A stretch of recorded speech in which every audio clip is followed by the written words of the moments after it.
committed by British service personnel in the UK and overseas. The British Army has faced a string of allegations, including a reported hit-and-run incident, as well as claims that some British soldiers had got local women pregnant before abandoning them and their children when they returned to the UK. Kenya's independent police oversight body has launched an investigation into the death of Albert Ojwang, who had been detained for false publication. Ojwang was arrested for a post on X in the western town of Homa Bay. According to a police report, while in custody, Ojwang sustained head injuries after hitting his head against a cell wall. He was rushed to hospital where he was pronounced dead on arrival. The director of rights group Amnesty International's Kenya branch has described the death as very suspicious. Police have said Ojwang tried to commit suicide. It remains unclear what the charge of false publication refers to.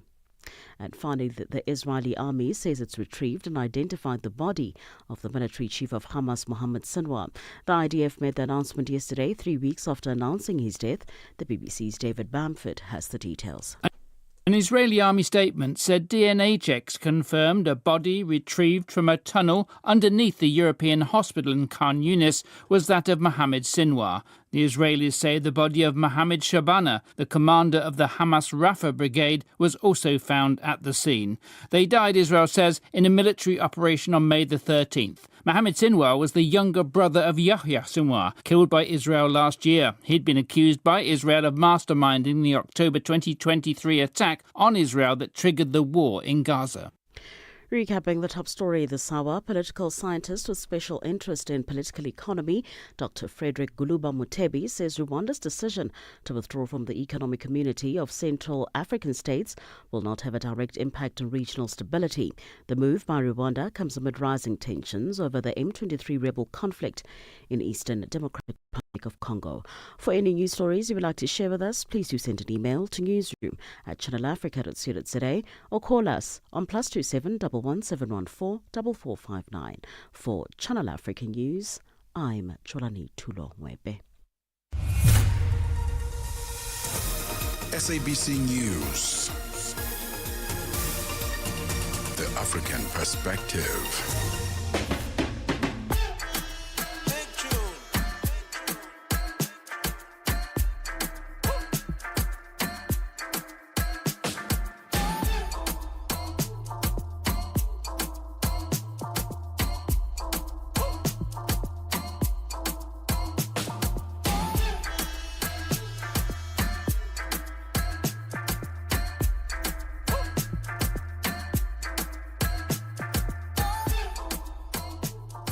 Good morning, everybody. Good morning. It is a new week, and we love new weeks because they give us a new opportunity to review and look at who we are here as an African continent, to look a little bit within, but also to look at the life around us. And that's what we do here on The Move. You with myself, Benjamin Moshatama, and Palesa.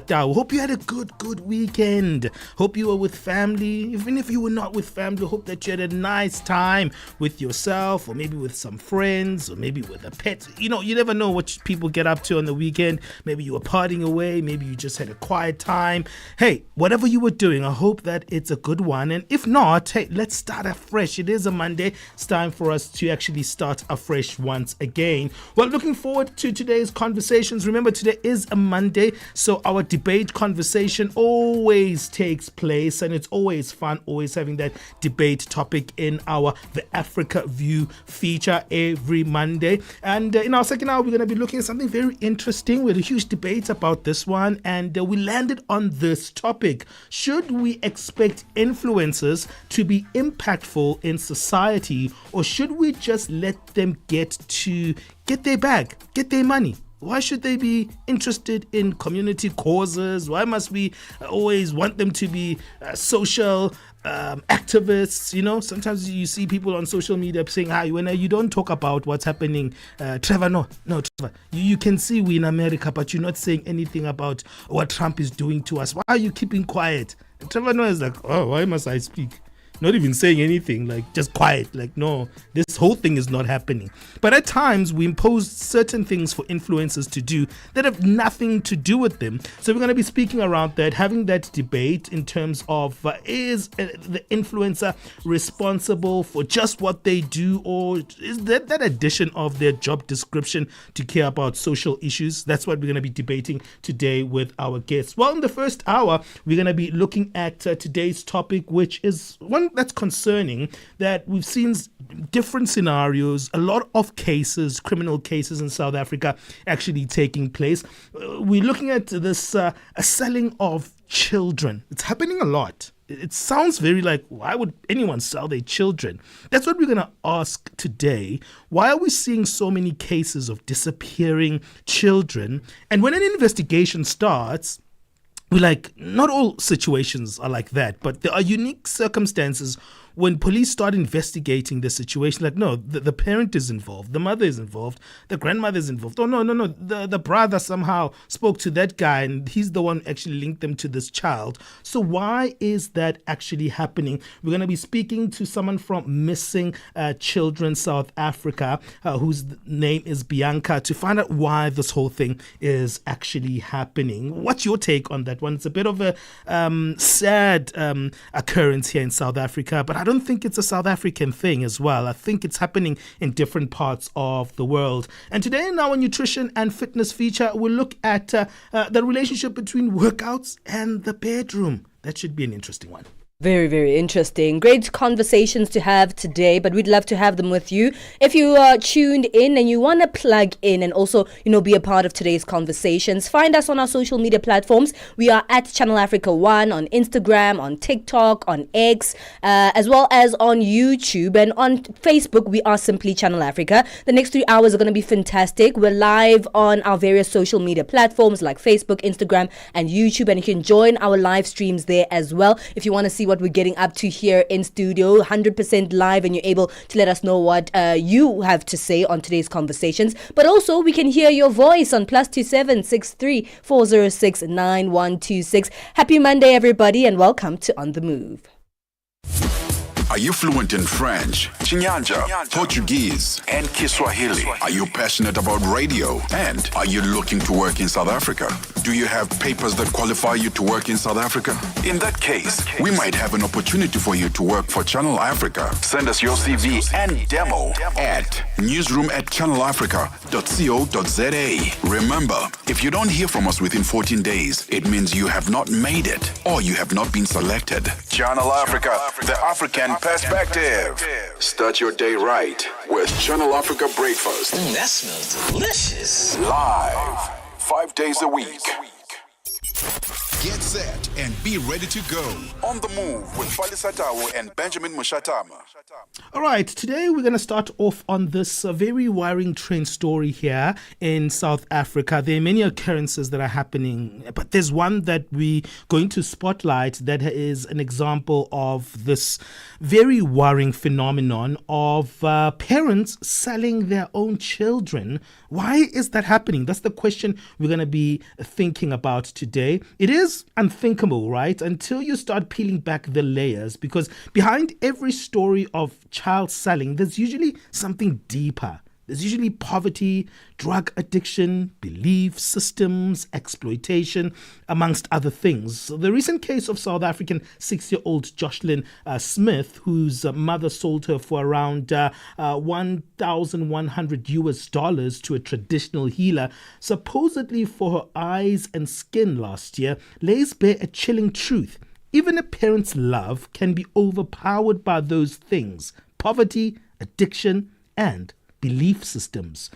But this is a case that's not actually new. There are many other cases on this. So we're going to find out why this is happening. Bianca van Aswegen joins us, case officer at Missing Children South Africa. Bianca, welcome on the show. Thank you so much for having me. Yeah, on the surface, we always point our fingers at these parents or these mothers or fathers or grandmothers, and we're like, how dare you? What do you think? How can you do this? What happened to your love?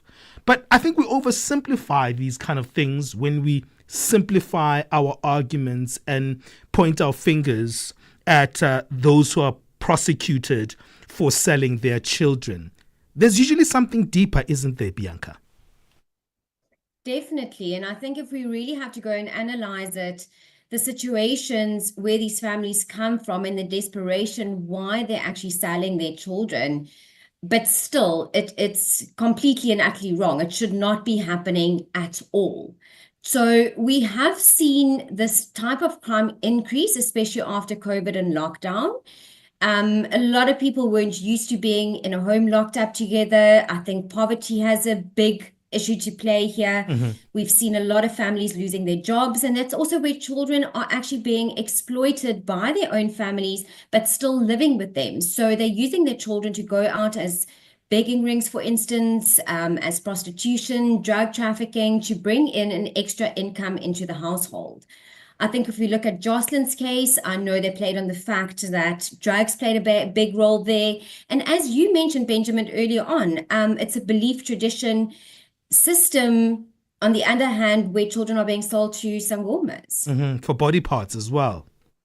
Yes.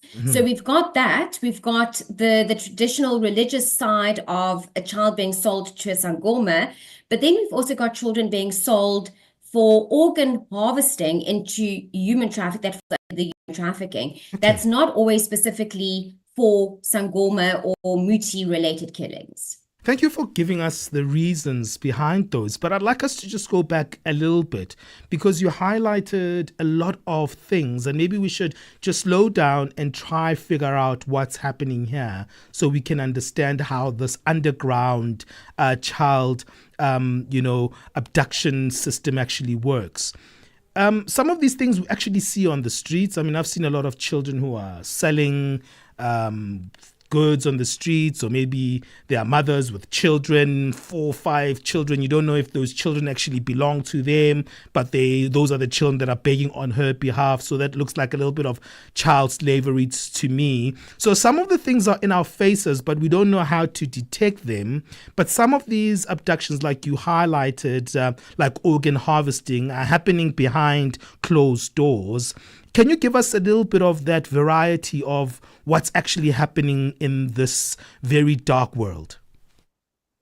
Okay, so let's start with the exploitation side, where parents are actually just generating an extra income into the household, where the children are actually still staying in the house. So those children are being exploited to go beg on street corners, as you just mentioned, maybe with their parents themselves standing on the street corners begging. We've also got children being exploited into the sexual exploitation side, where they're used as prostitutes. We've also got young men and boys being used for forced labor, cheap labor in the mines, on the farms, for instance, where these children are still under the care of their own parents. This is a crime that we're seeing that is escalating at the moment. But then on the other hand, we've got our child trafficking or human trafficking, where children are literally being sold for a specific reason, whether it is sexual exploitation, forced labor, organ trafficking, illegal adoptions. Those children are sold and to a person, they're used as a commodity, and we're not going to see them again. Because those children, a majority, we also just need to keep in mind, especially with children that are sold by their own parents, family members, those children do not often get reported as missing. So we do not know about these cases. Yeah. And also, I'm interested in just when you zoom into the psychology of the parent who maybe would actually use their child, whether as labor or use their child as an income and give them away. What are they thinking? I wish we could have a definite answer on that. I really wish we could. I think a lot of them, especially those exploiting their children that are still coming back home at night, I think that is pure desperation to generate the extra income into the household. Where it comes to a child literally being sold, never to be seen again, I think the mindset, the psychology behind that is far deeper and intriguing than we would ever really understand why the parent has done that. Although, if we go back and we look at the Muti killings, these families gain something out of it. So all of these types of crimes are money driven.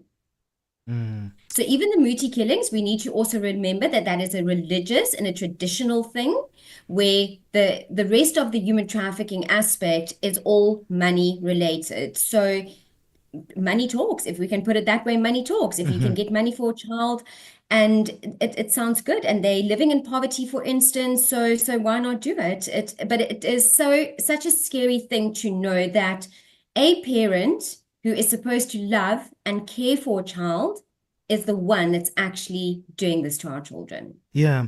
Let's come back to the work that you do as case officer at Missing Children. Tell us a little bit about that work. What do you do, Bianca? So Missing Children South Africa has been around for many, many years. We started in 2007. We work very closely with the South African Police Services, other entities, all units within the police system, depending on the type of case that we are dealing with. So what our main thing is to help everybody out there that needs our assistance when it comes to a missing person, whether it's a child or an adult, we're there to assist.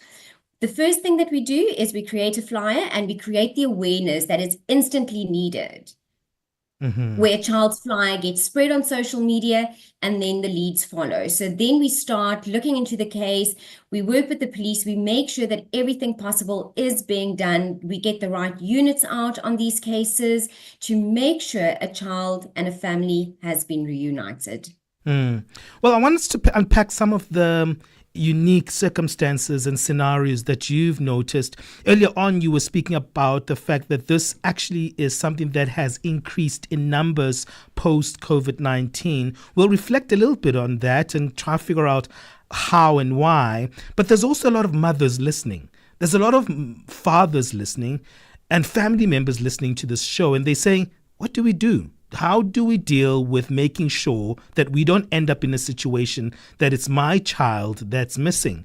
And also, how long do I wait to know that actually someone in my family is in danger right now? We'll continue those conversations after the break. We're speaking to Bianca van Asvichen, who is a case officer at Missing Children South Africa. It's 20 minutes past 9 o'clock Central African time.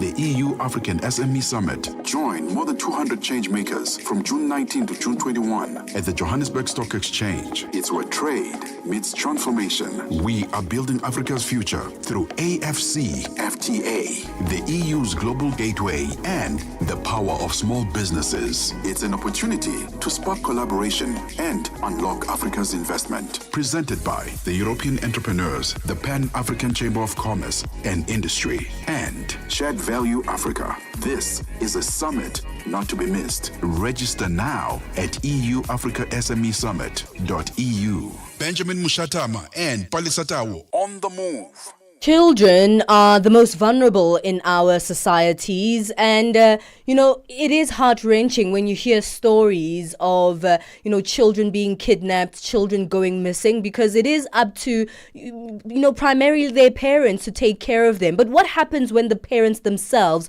are involved in trafficking children, are involved in selling their own children for financial and other gain? I mean, just recently we heard the story of Jocelyn Smith, whose mother sold her for around 20,000 rand. That's around 1,100 US dollars. And supposedly for her eyes and skin, but it really is completely misunderstood why she would take upon this act.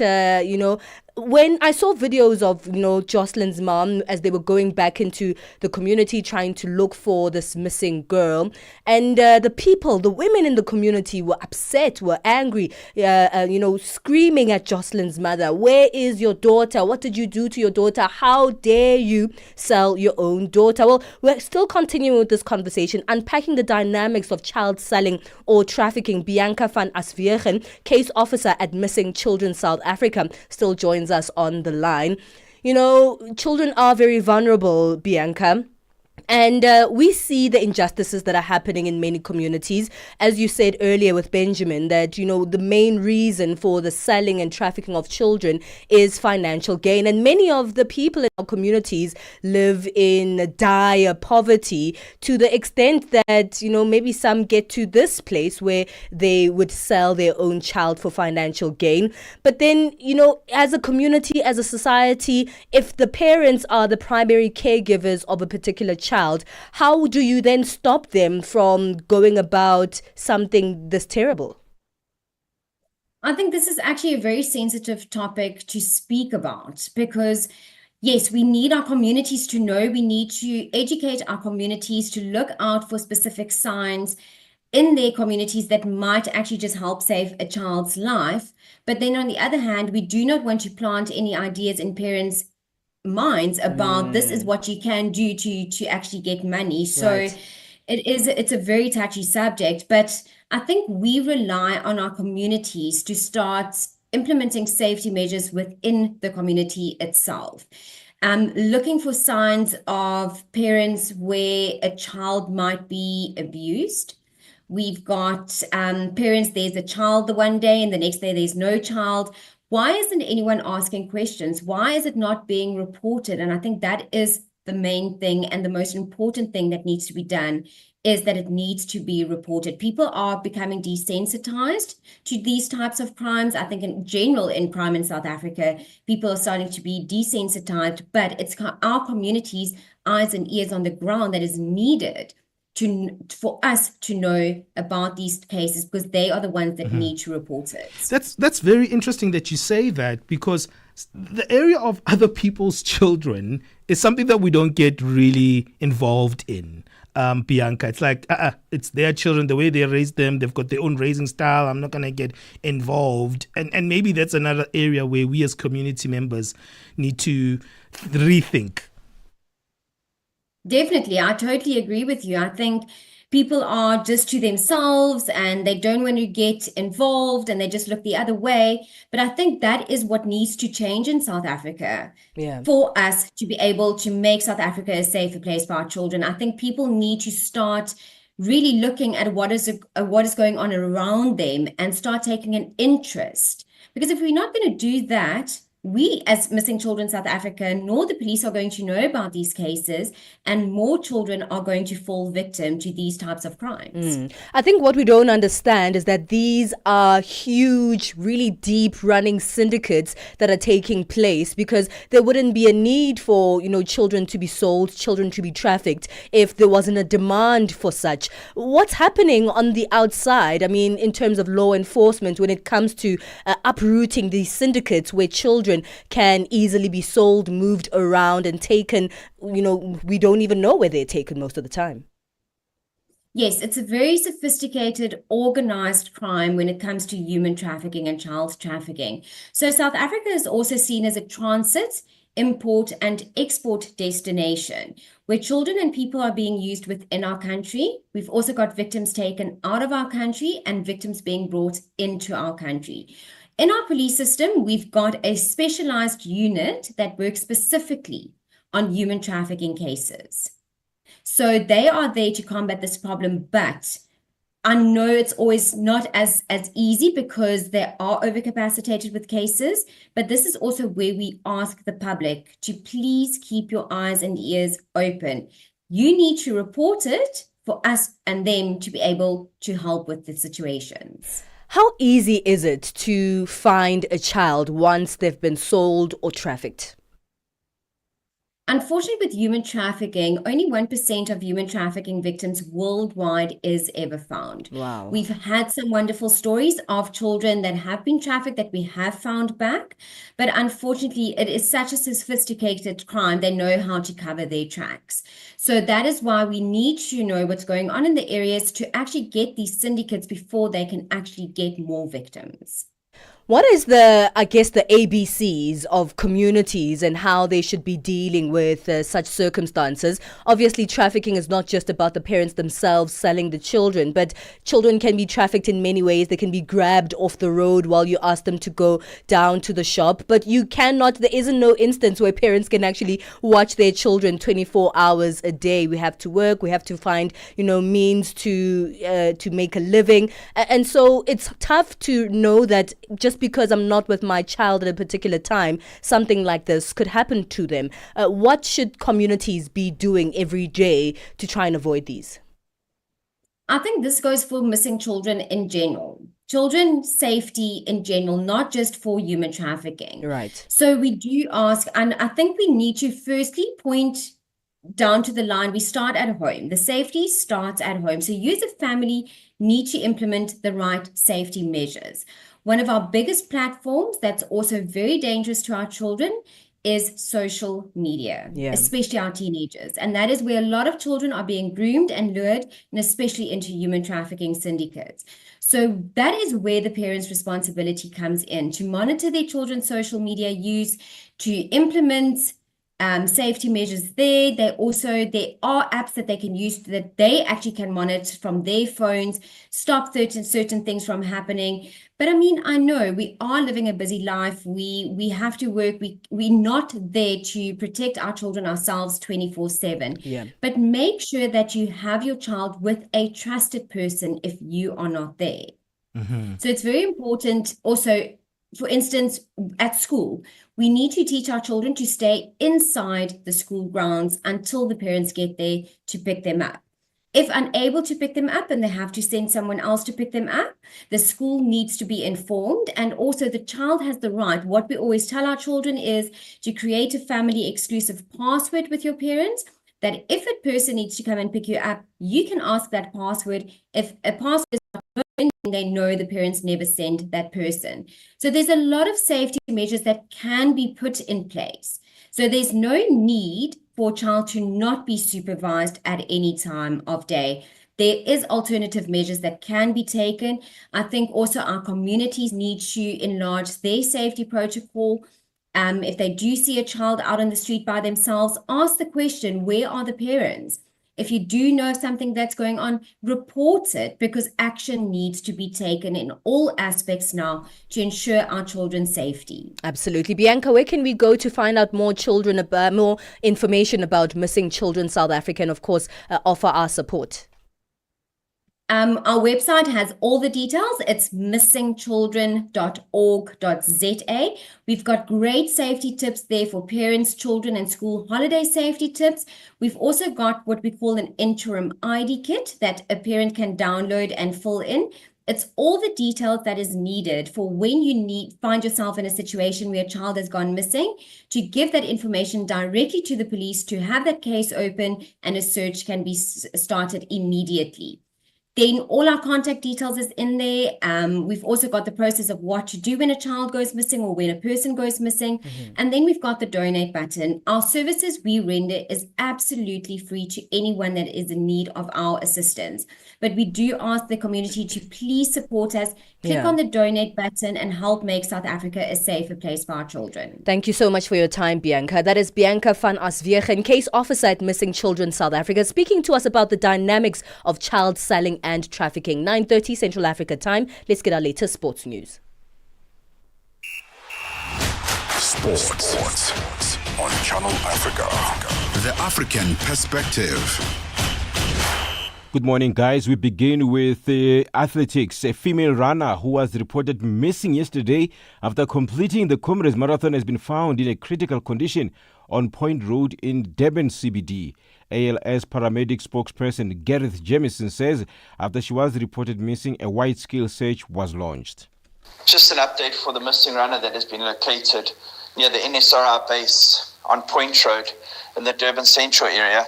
The Neck 91 aeromedical helicopter has been activated to rapidly transport the critically injured runner through to a nearby hospital for the urgent care that she requires. Point Road has been closed off by SAPS and Metro Police and awaiting arrival of the Neck 91 helicopter. On to football news. Mamelodi Sundowns are in high spirits ahead of the FIFA Club World Cup in USA commencing this month. The Brazilians are still reeling from the setback of losing CAF Champions League final to Egyptian side Pyramids last weekend.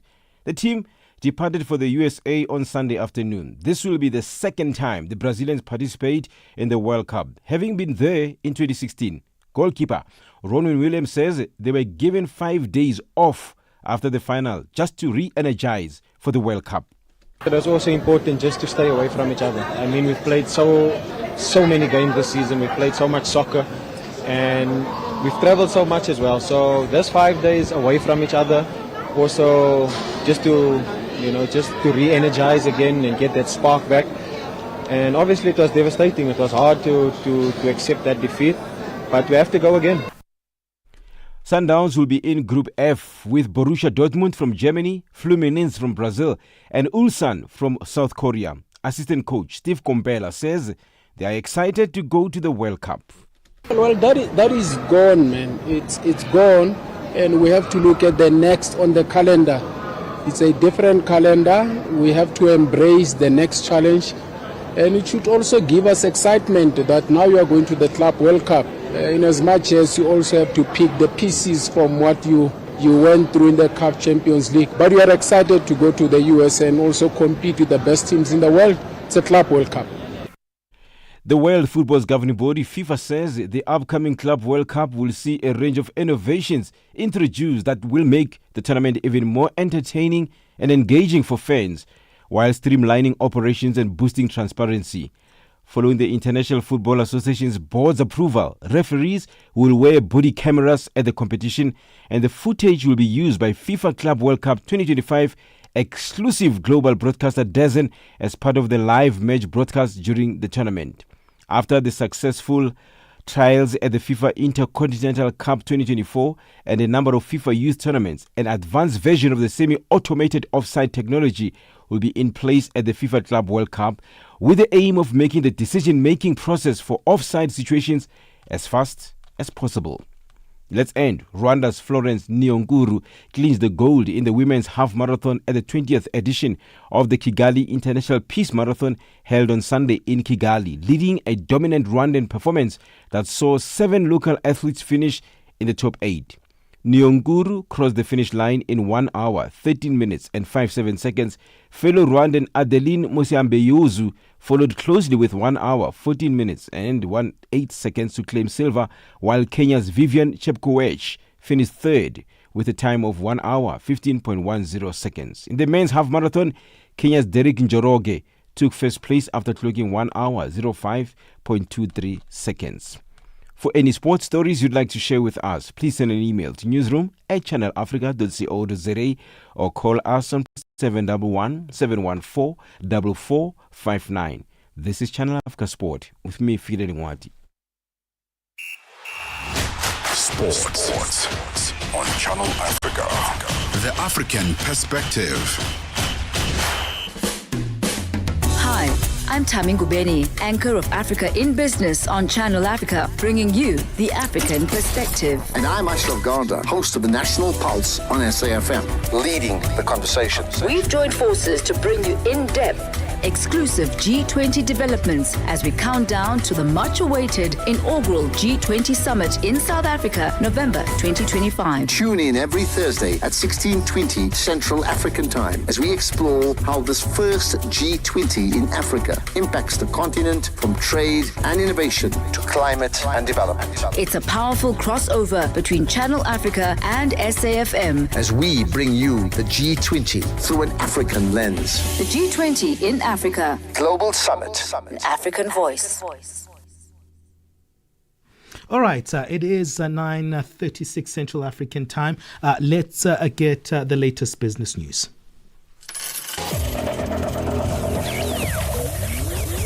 Business news on Channel Africa. The African perspective. Thanks, Benjamin, and good morning. Malawi and Mozambique have opened the first ever One Go border post, whose infrastructure is designed to streamline cross-border trade and movement. The inauguration comes a day after the two nations signed agreements aimed at streamlining trade and travel between the two neighboring countries. Malawi's President Lazarus Chakwera and the Mozambican President Daniel Chapo presided over the opening of the infrastructure. George Mohango reports. The One Go Border Post model carries out the migration, customs and health processes between the two nations at a single entry and exit point, promoting greater efficiency in the movement of people and goods and reducing time and logistical costs. The model is part of the World Bank-funded Southern Africa Trade and Connectivity Project, which aims to strengthen connectivity, facilitate cross-border trade and promote sustainable economic growth in the Southern Africa region. The National Union of Metal Workers of South Africa says that the closure of tyre manufacturer Goodyear will have a ripple effect on the local economy in the Eastern Cape province. Last week, the union says it was served with a Section 189A notice, which will result in the closure of Goodyear's manufacturing plant in Kariga. Over 900 employees will be affected by the closure of the plant, resulting in a greater unemployment rate in the province, which currently stands at 41.9%. NUMSA spokesperson Pagamile Hlubi-Majola. The worry that we have as an organization is that this decision is not just going to affect the jobs of workers at Goodyear directly, but any of the other jobs that are linked in any way to the value chain.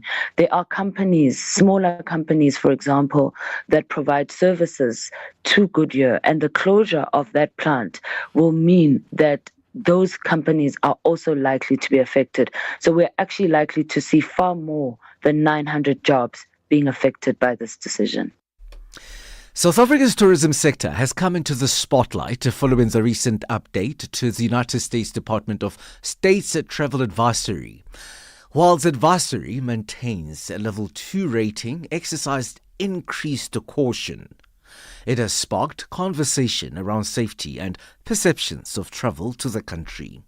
In response, the Minister of Tourism, Patricia de Lille, has reaffirmed South Africa's commitment to ensuring a safe and welcoming environment for all visitors. Minister de Lille comments. South Africa remains one of the most sought after travel destinations in the world. We are known for our natural beauty and all of those. And we are making sure that all our travelers that do come to South Africa, that first of all we share information with them, that we do have a 24/7 National Tourism Safety Helpline.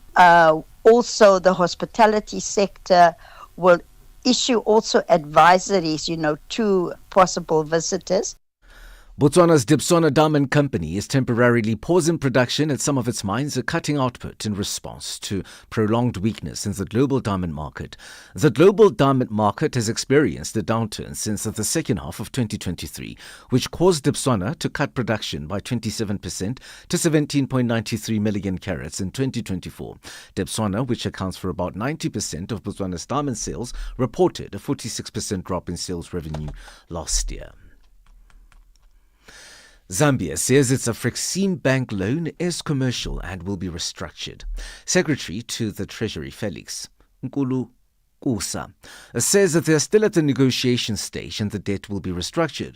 The African Development Lender has argued that as a multilateral institution like the International World Bank and the International World Bank and the International Monetary Fund, or World Bank, which lends on concessional terms below market rates, is exempt from taking losses when countries default. $1 in Nigeria is trading at 1,000 naira 556. Botswana 13.24. Kenya 128 shillings 718, and Zambia 24 kwacha 60. The BRICS countries in Brazil, the dollar there will cost you 5 ruble 55. Russia 78 rubles 80. India 85 rupees 75. China 7 yuan 18, and in South Africa the dollar will cost you 17 rand 75. $1 is trading at 73 pence to the British pound and 87 to the euro. Gold $3,304, platinum $1,167 per ounce. Brent crude oil is at $66.45 a barrel. For any business stories you would like to share with us, please send us an email to newsroom@channelafrica.co.za or call us on +27 11 714 4459. For Channel Africa Business in Johannesburg, I'm Tabisolo Huku.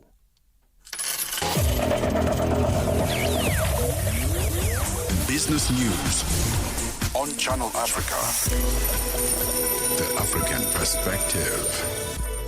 Got something to say? Are you passionate about issues that matter? Do you have a voice that deserves to be heard?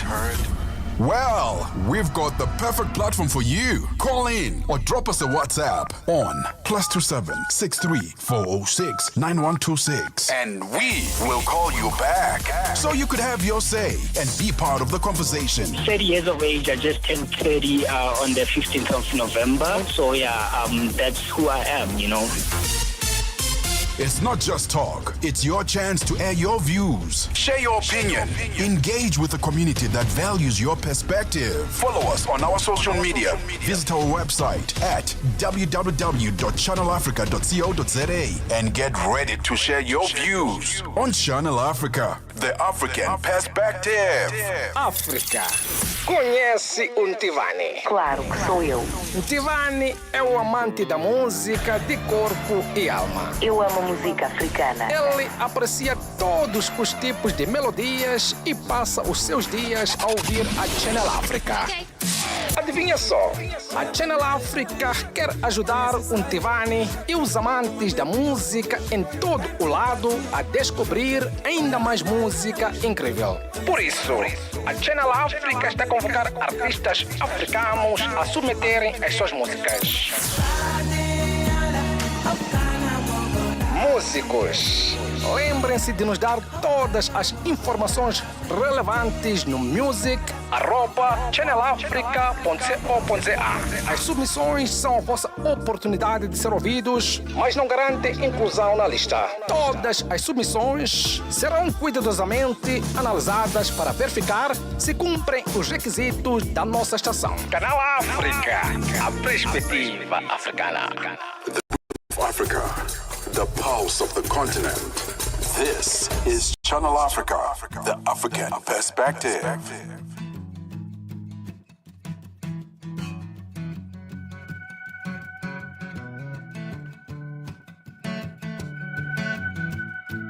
We don't have to go to 360 degrees.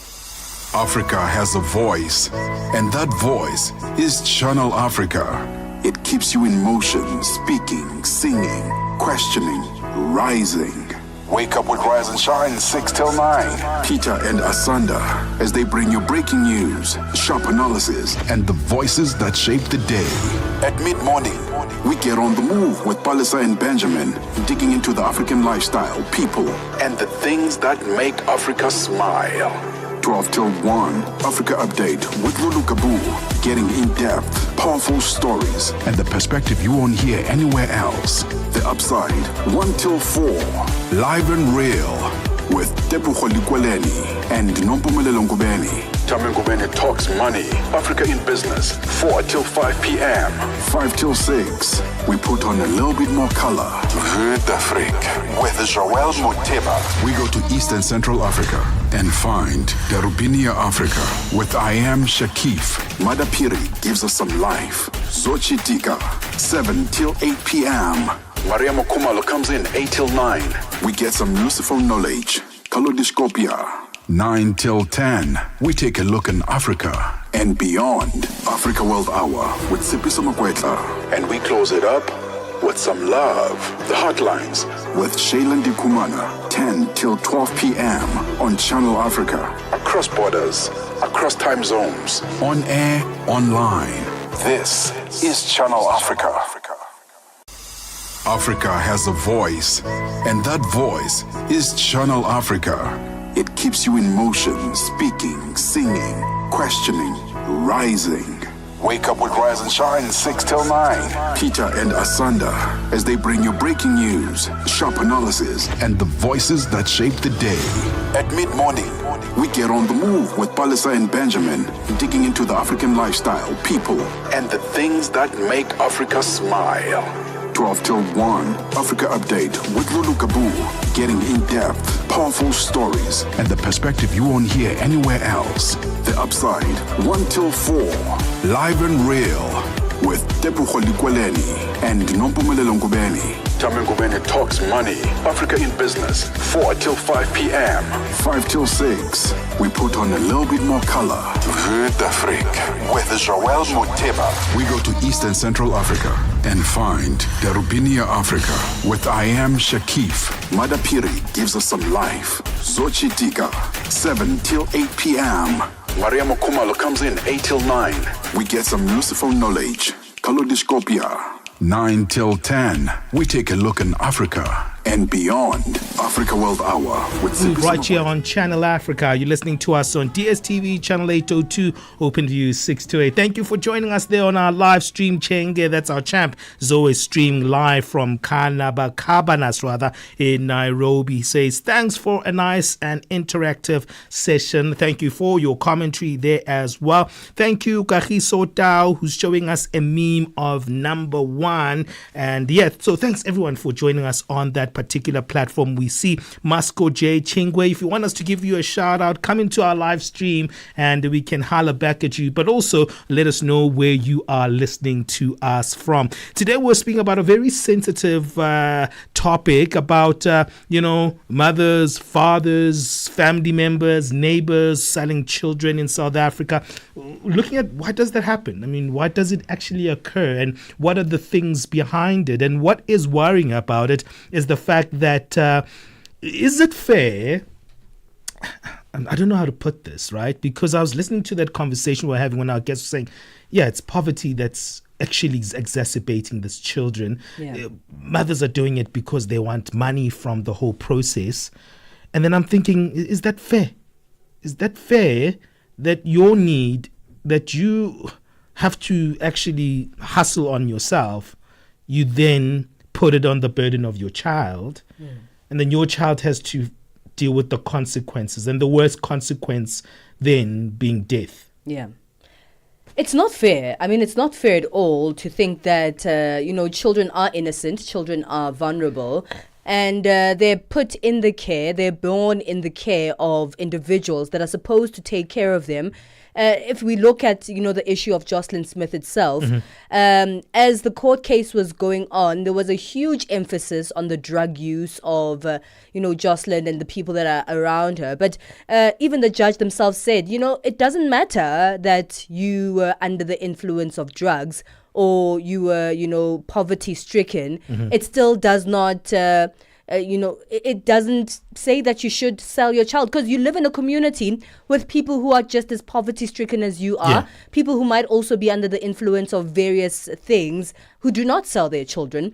And so it takes a particular kind of person to do something that is, to that extent, quite hateful. Yeah, absolutely. What do you think about that one? Why people are selling their own children for money, and what happens to those children? Usually they are sold for sex slaves, laborers, for their body parts.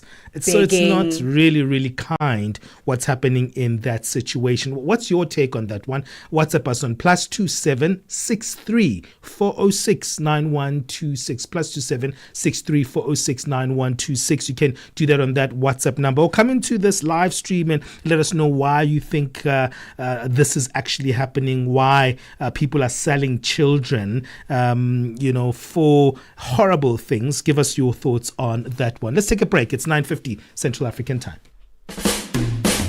Hi, I'm Tami Ngubeni, anchor of Africa in Business on Channel Africa, bringing you the African perspective. And I'm Ashraf Garda, host of the National Pulse on SAFM, leading the conversations. We've joined forces to bring you in-depth, exclusive G20 developments as we count down to the much-awaited inaugural G20 summit in South Africa, November 2025. Tune in every Thursday at 16:20 Central African Time as we explore how this first G20 in Africa impacts the continent, from trade and innovation to climate and development. It's a powerful crossover between Channel Africa and SAFM as we bring you the G20 through an African lens. The G20 in Africa. Global Summit. An African voice.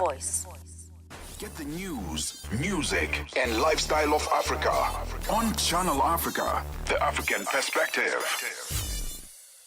Hey, it's 9:51 Central African time. You are listening to On the Move with myself, Benjamin Moshatama, and Palesa. Yeah, man, we have so many other conversations that we're going to be speaking about. And the second hour conversation is our the debate that we usually have every Monday. And we want to get your thoughts on that one. You know, influencers gain a lot of traction, and their traction is basically on people who follow them. And some of the people who follow them really have an invested interest, whether in whatever that person is famous for. For example, if someone is selling cosmetics, right? A lot of people who are interested in cosmetic items would actually follow them. So what do you think if something happens in the cosmetic space whereby something actually there's an item in the public that goes out and it starts creating maybe an allergy for children, for instance, and that's then the product that's been actually advertised by that particular influencer? Do you think that influencers should come back and actually say, guys, I'm sorry I advertised this because there's this now rash that's going out amongst children. I'm really sorry. You guys should be watching out. Or do you think they should remain mum? It's none of their business. That's what we're going to be debating today on our show as we debate the role that influencers play. Do you think that they should be intersecting some social commentary or social subject matters? The debate topic today is, should we expect influencers to be impactful in society, or should we just let them get the money that they want? That's what they're there for. What's your thought on that one? Looking forward to that debate that's coming on. Remember, you can check us out on our live stream as well, and you can check out some of our guests. They come in and out as well, but also you can hit us with a like, a meme. You can let us know where you're listening to us from on that live stream at Channel Africa. That is our Facebook page. Channel Africa is our Facebook page. Get into that live stream and let us know where you are listening to us from. And don't be shy to also check it out on our YouTube and our Instagram. Well, let's move on. It's 54 minutes past 9 o'clock Central African time. This is Ja Praiser featuring Davido. This is titled My Lily.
And we close it up with some love. The Hotlines with Shailen Kumana, 10 till 12 p.m. on Channel Africa. Across borders, across time zones. On air, online. This is Channel Africa. Africa has a voice, and that voice is Channel Africa. It keeps you in motion, speaking, singing, questioning, rising. Wake up with Rise and Shine, 6 till 9. Peter and Asanda, as they bring you breaking news, sharp analysis, and the voices that shape the day. At mid-morning, we get on the move with Palesa and Benjamin, digging into the African lifestyle, people, and the things that make Africa smile. 12 till 1, Africa Update with Lulu Kabu, getting in-depth, powerful stories, and the perspective you won't hear anywhere else. The Upside, 1 till 4, live and real, with Tepuho Likweleni and Nompumelelo Ngubeni. Tame Ngubeni talks money, Africa in business, 4 till 5 p.m. 5 till 6, we put on a little bit more color. Vue d'Afrique with Joel Moteba. We go to East and Central Africa and find Darubinia Africa with I Am Shakif. Madapiri gives us some life. Zochitika, 7 till 8 p.m. Maria Mokumalo comes in 8 till 9. We get some useful knowledge. Kalodiscopia, 9 till 10. We take a look in Africa and beyond. Africa World Hour with Sipiso Makwetla. And we close it up with some love. The Hotlines with Shailen Kumana, 10 till 12 p.m. on Channel Africa. Across borders, across time zones. On air, online. This is Channel Africa. Africa has a voice, and that voice is Channel Africa.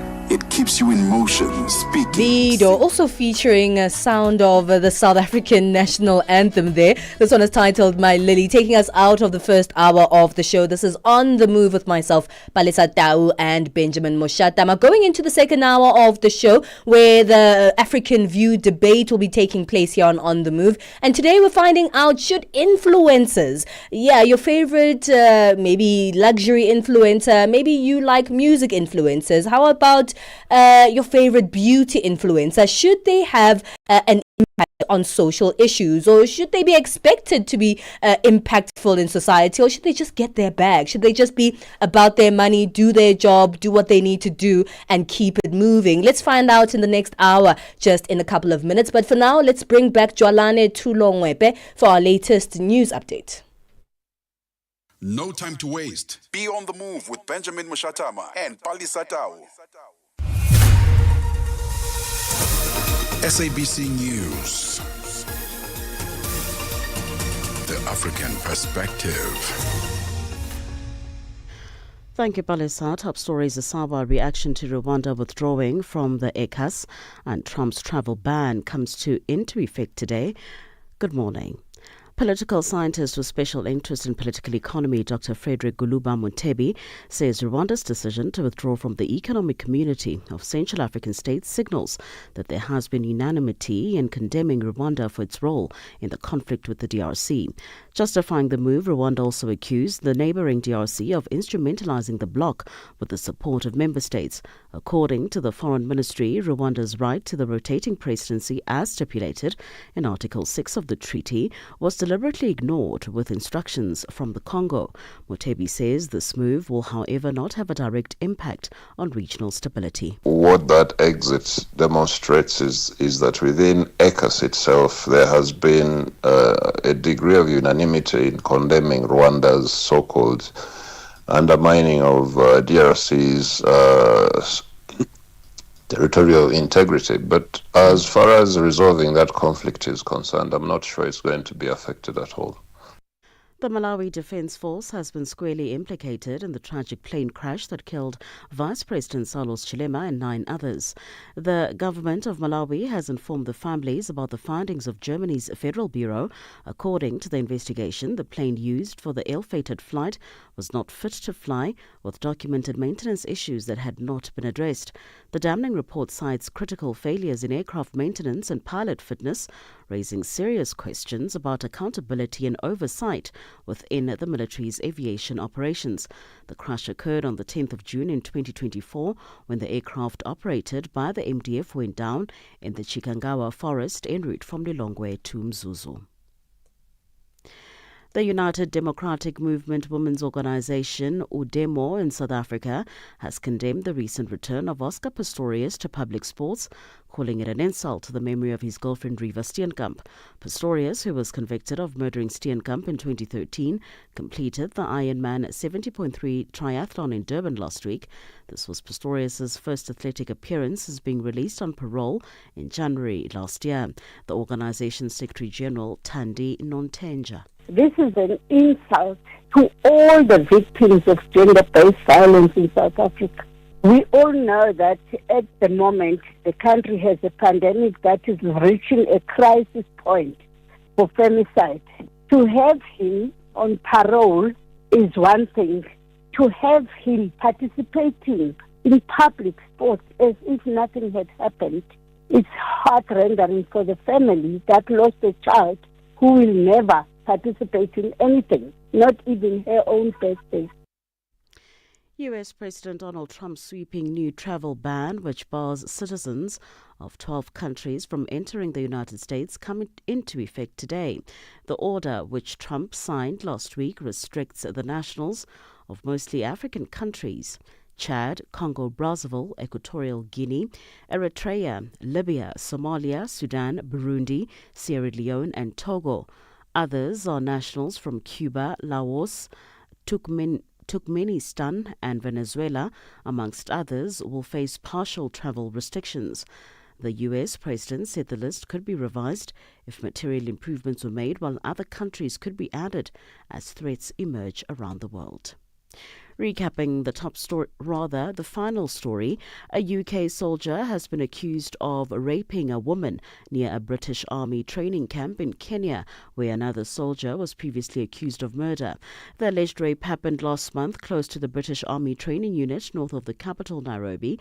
The man was arrested and questioned following the alleged incident, which occurred after a group of soldiers visited a bar in the town. An investigation is being carried out by UK military police from the Defence Serious Crime Unit, which looks into crimes allegedly committed by British service personnel in the UK and overseas. The British Army has faced a string of allegations, including a reported hit-and-run incident, as well as claims that some British soldiers had got local women pregnant before abandoning them and their children when they returned to the UK. And now recapping the top story this hour. Political scientist with special interest in political economy, Dr. Frederick Guluba Mutebi, says Rwanda's decision to withdraw from the Economic Community of Central African States, ECOWAS, will not have a direct impact on regional stability. The move by Rwanda comes amid rising tensions over the M23 rebel conflict in Eastern Democratic Republic of Congo. For any news stories you would like to share with us, please do send an email to newsroom@channelafrica.co.za or call us on +27 11 714 4459. For Channel Africa News, I'm Cholani Tulo-Mwebe. SABC News. The African Perspective.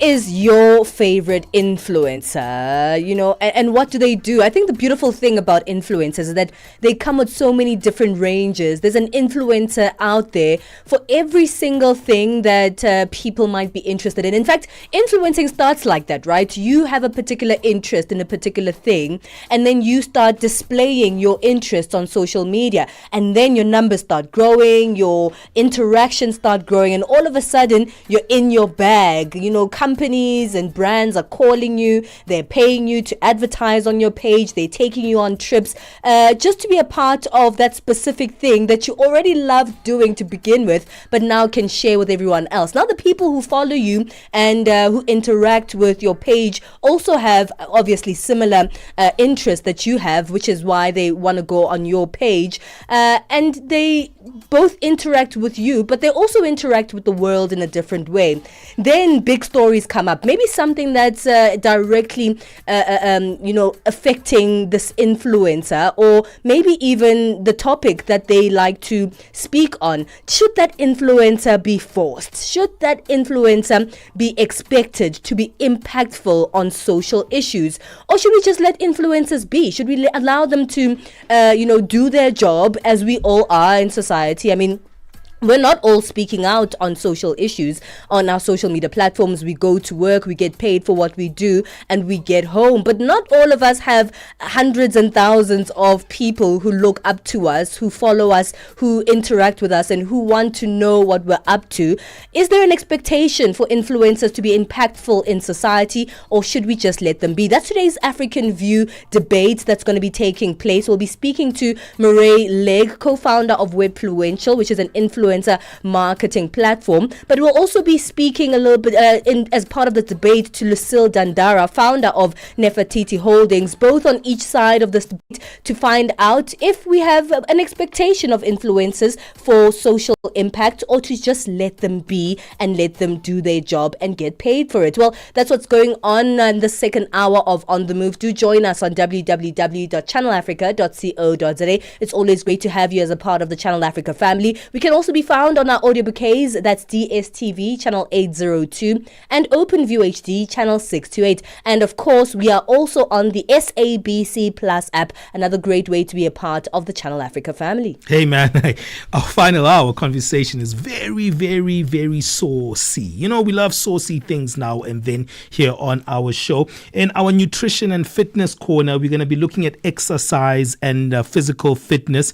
You know, I've been going to the gym for a while now. Even now as I sit here, I'm looking like, I'm all, well constructed. But inside, I feel the pains, the joints, the aches. And at times, you think when you go to the gym that you will always feel, virtuously like a Superman. But no, it's not always like that. Exercise and fitness have long been associated with good health benefits and, at times, that strength as well. But how does exercise enhance sexual well-being? How does it also hamper your sexual well-being? Because sometimes those aches. Why are you laughing? You're like, wait a bit, baby, man. Just give me a massage and I'm going to sleep. We're not doing anything after that. But today we're going to be looking at the different aspects of it. How does it enhance sexual well-being and intimacy? We'll speak to a certified sex coach about this and see how this is actually going to be something that is going to enhance our bedroom life. No. Don't worry. We won't get into the nitty-gritties of what happens in the bedroom. No. This is a very kind of censored show, so it's still family-friendly indeed. Hey, let us know what you think about our different topics and what you think about what we do here on our show. Remember, +27634 4069126 is the space to be, and come into our live streams as well. We always encourage you to do so.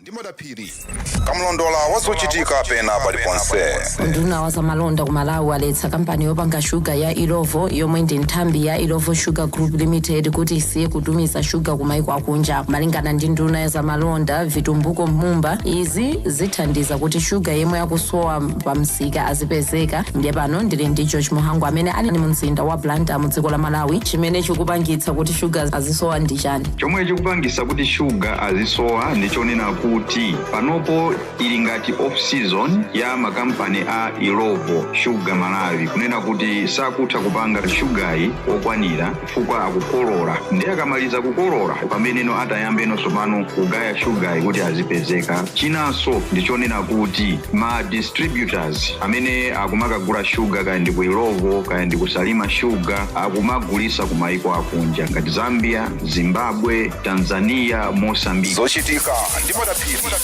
lolemba mpaka lachisanu pa nthawi ya 7 koloko kufikira 8 koloko madzulo pa Channel Africa. On the Move, weekdays, 9 a.m. to midday. Only on Channel Africa. #On the Move. It's incredible.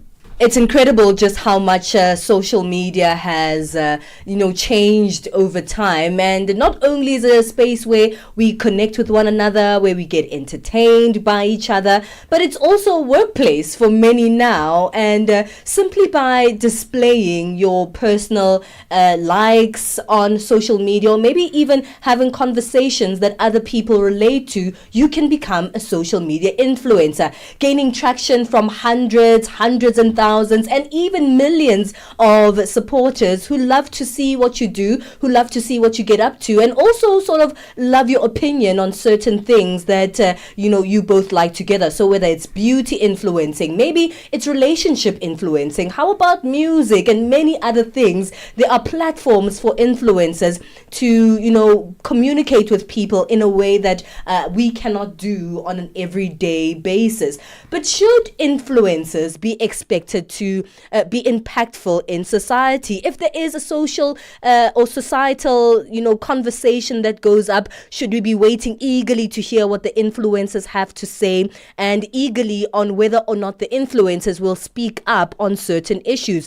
Or should we just let influencers be? They're there to do their job. Let them do exactly that. Like them for whatever that we are interested in on their pages, and just leave them alone. That's today's African View. That's a debate we have every Monday here on the Move, where we take a look at a contentious issue on the African continent and the world over, and of course have our guest debate the issue. Today on the African View, we have Lucille Dandara, founder of Nefertiti Holdings, as well as Murray Legg, co-founder of Webfluential, an influencer marketing platform. Thank you to both of you, Lucille and Murray, for joining us on today's African View.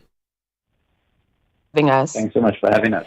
I'm going to start with you, Lucille. I want to know where you stand in this conversation. I know it's one that people love to sort of, poke at, because influencers have all these numbers. Influencers are making money from social media, and social media platforms have become really impactful, not just for entertainment, but also as social, platforms.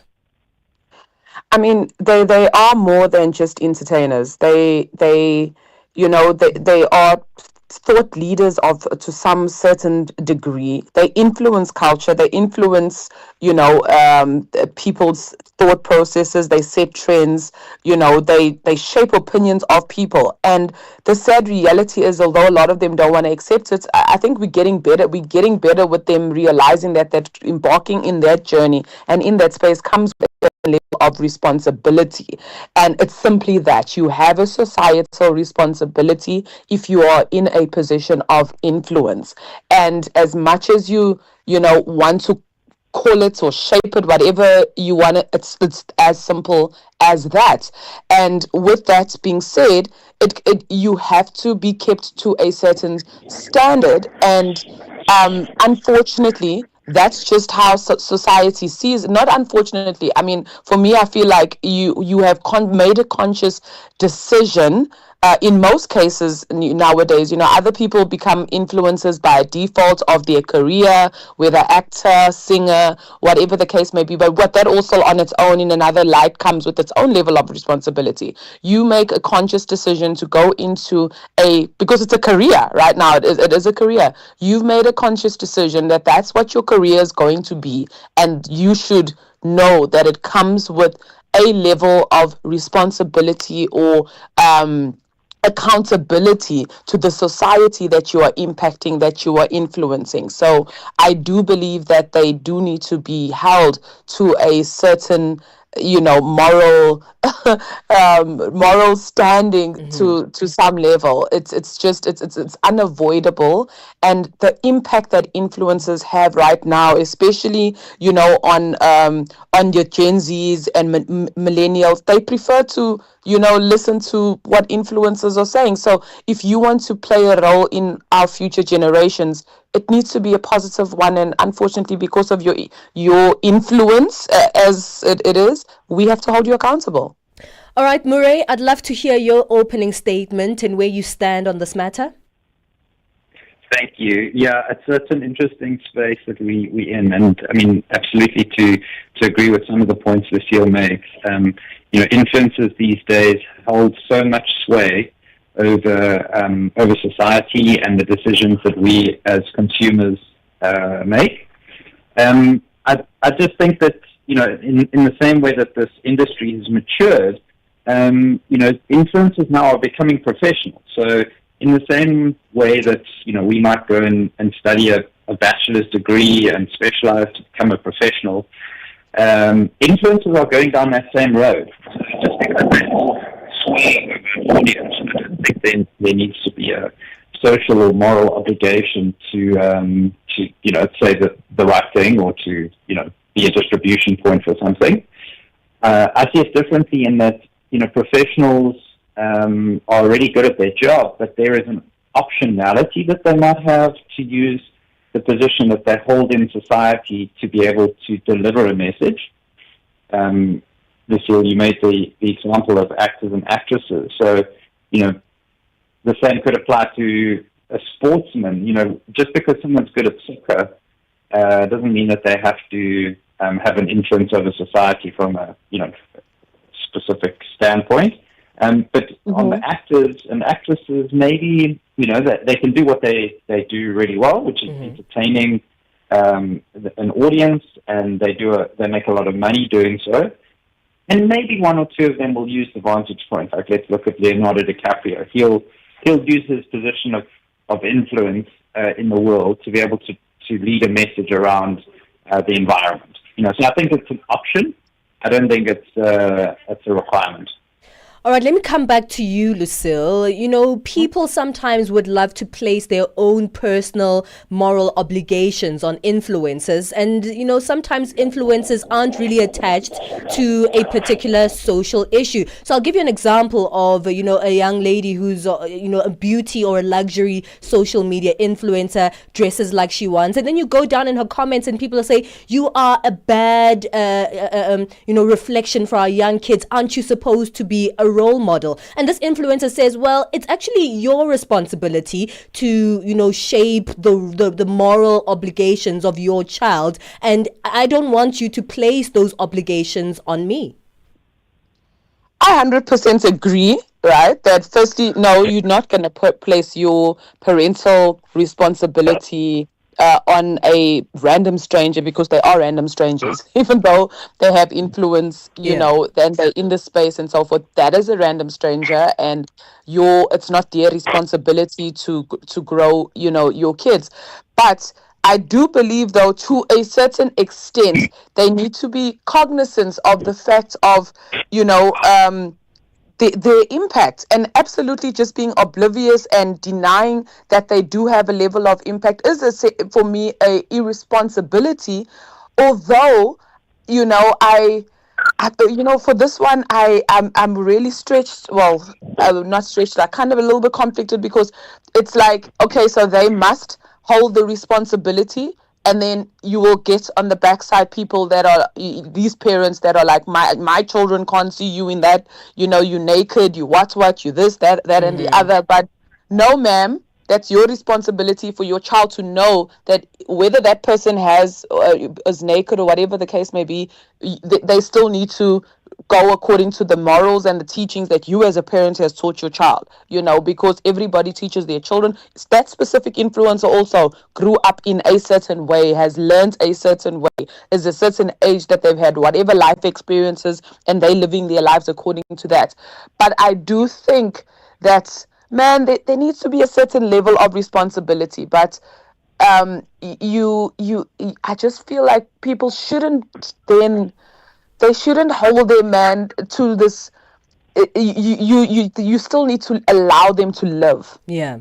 And we're expecting them, though, to still acknowledge this background influence that they have. I mean, even for an actor or any other kind of professional, they know, an actor, they go through school, they go to actors and whatever, they're professionals.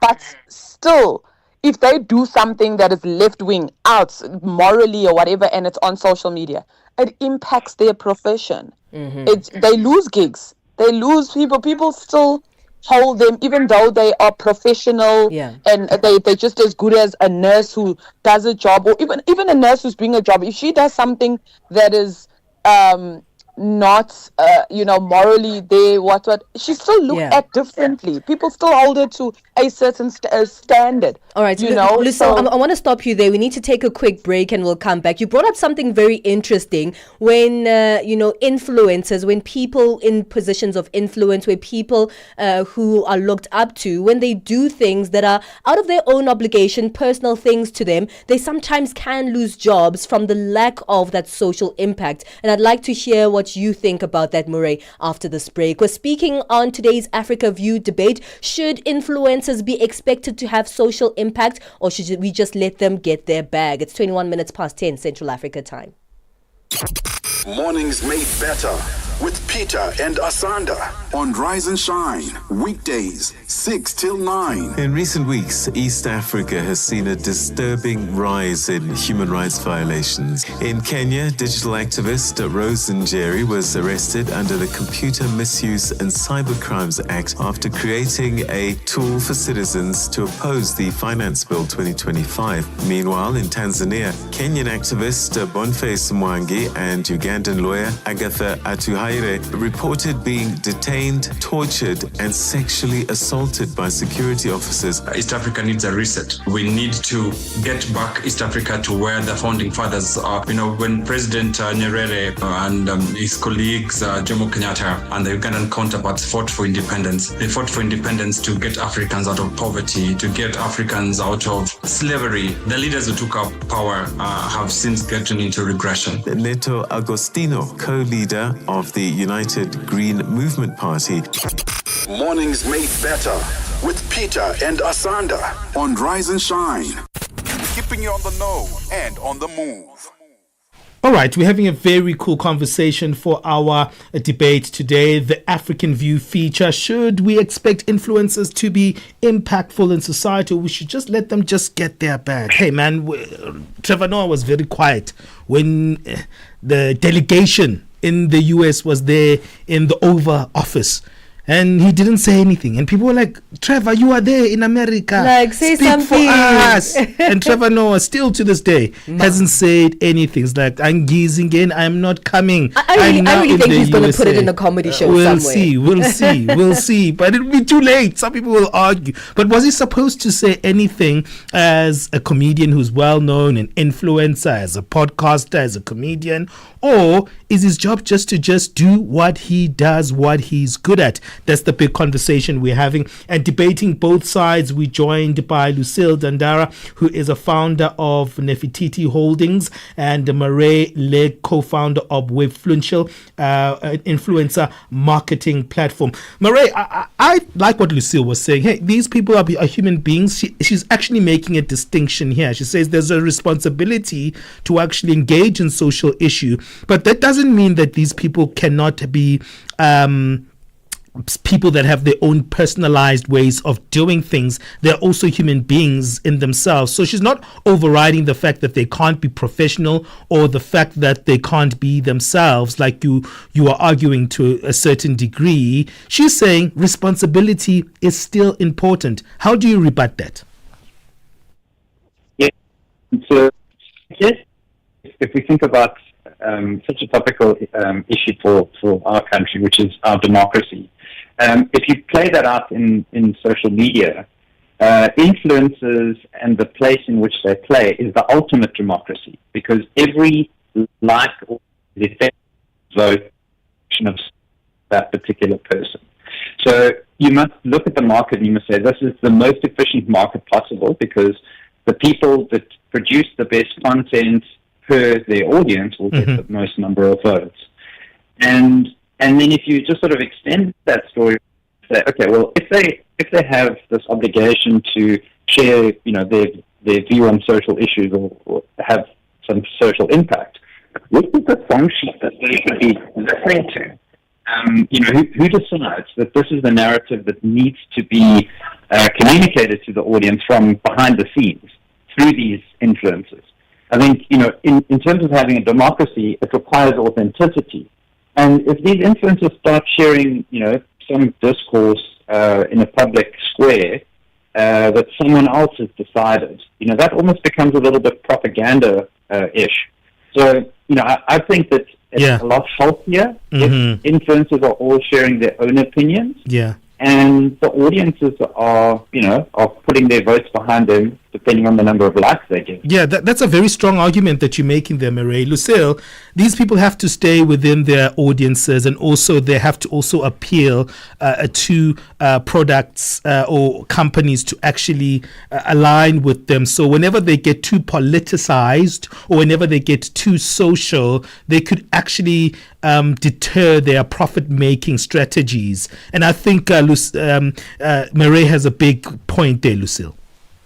No, 100%, because a key thing, especially because I do work with influencers as well, and a key thing for me is when I am selecting an influence for any brand, it's their level of, their relatability from an authentic point of view. How well are they able to be themselves? And how are we able to entrench any brand into that person without taking away from their level of authenticity? So are you relinquishing your argument? Are you relinquishing your argument and saying, no? Okay, let's see where you're going with this.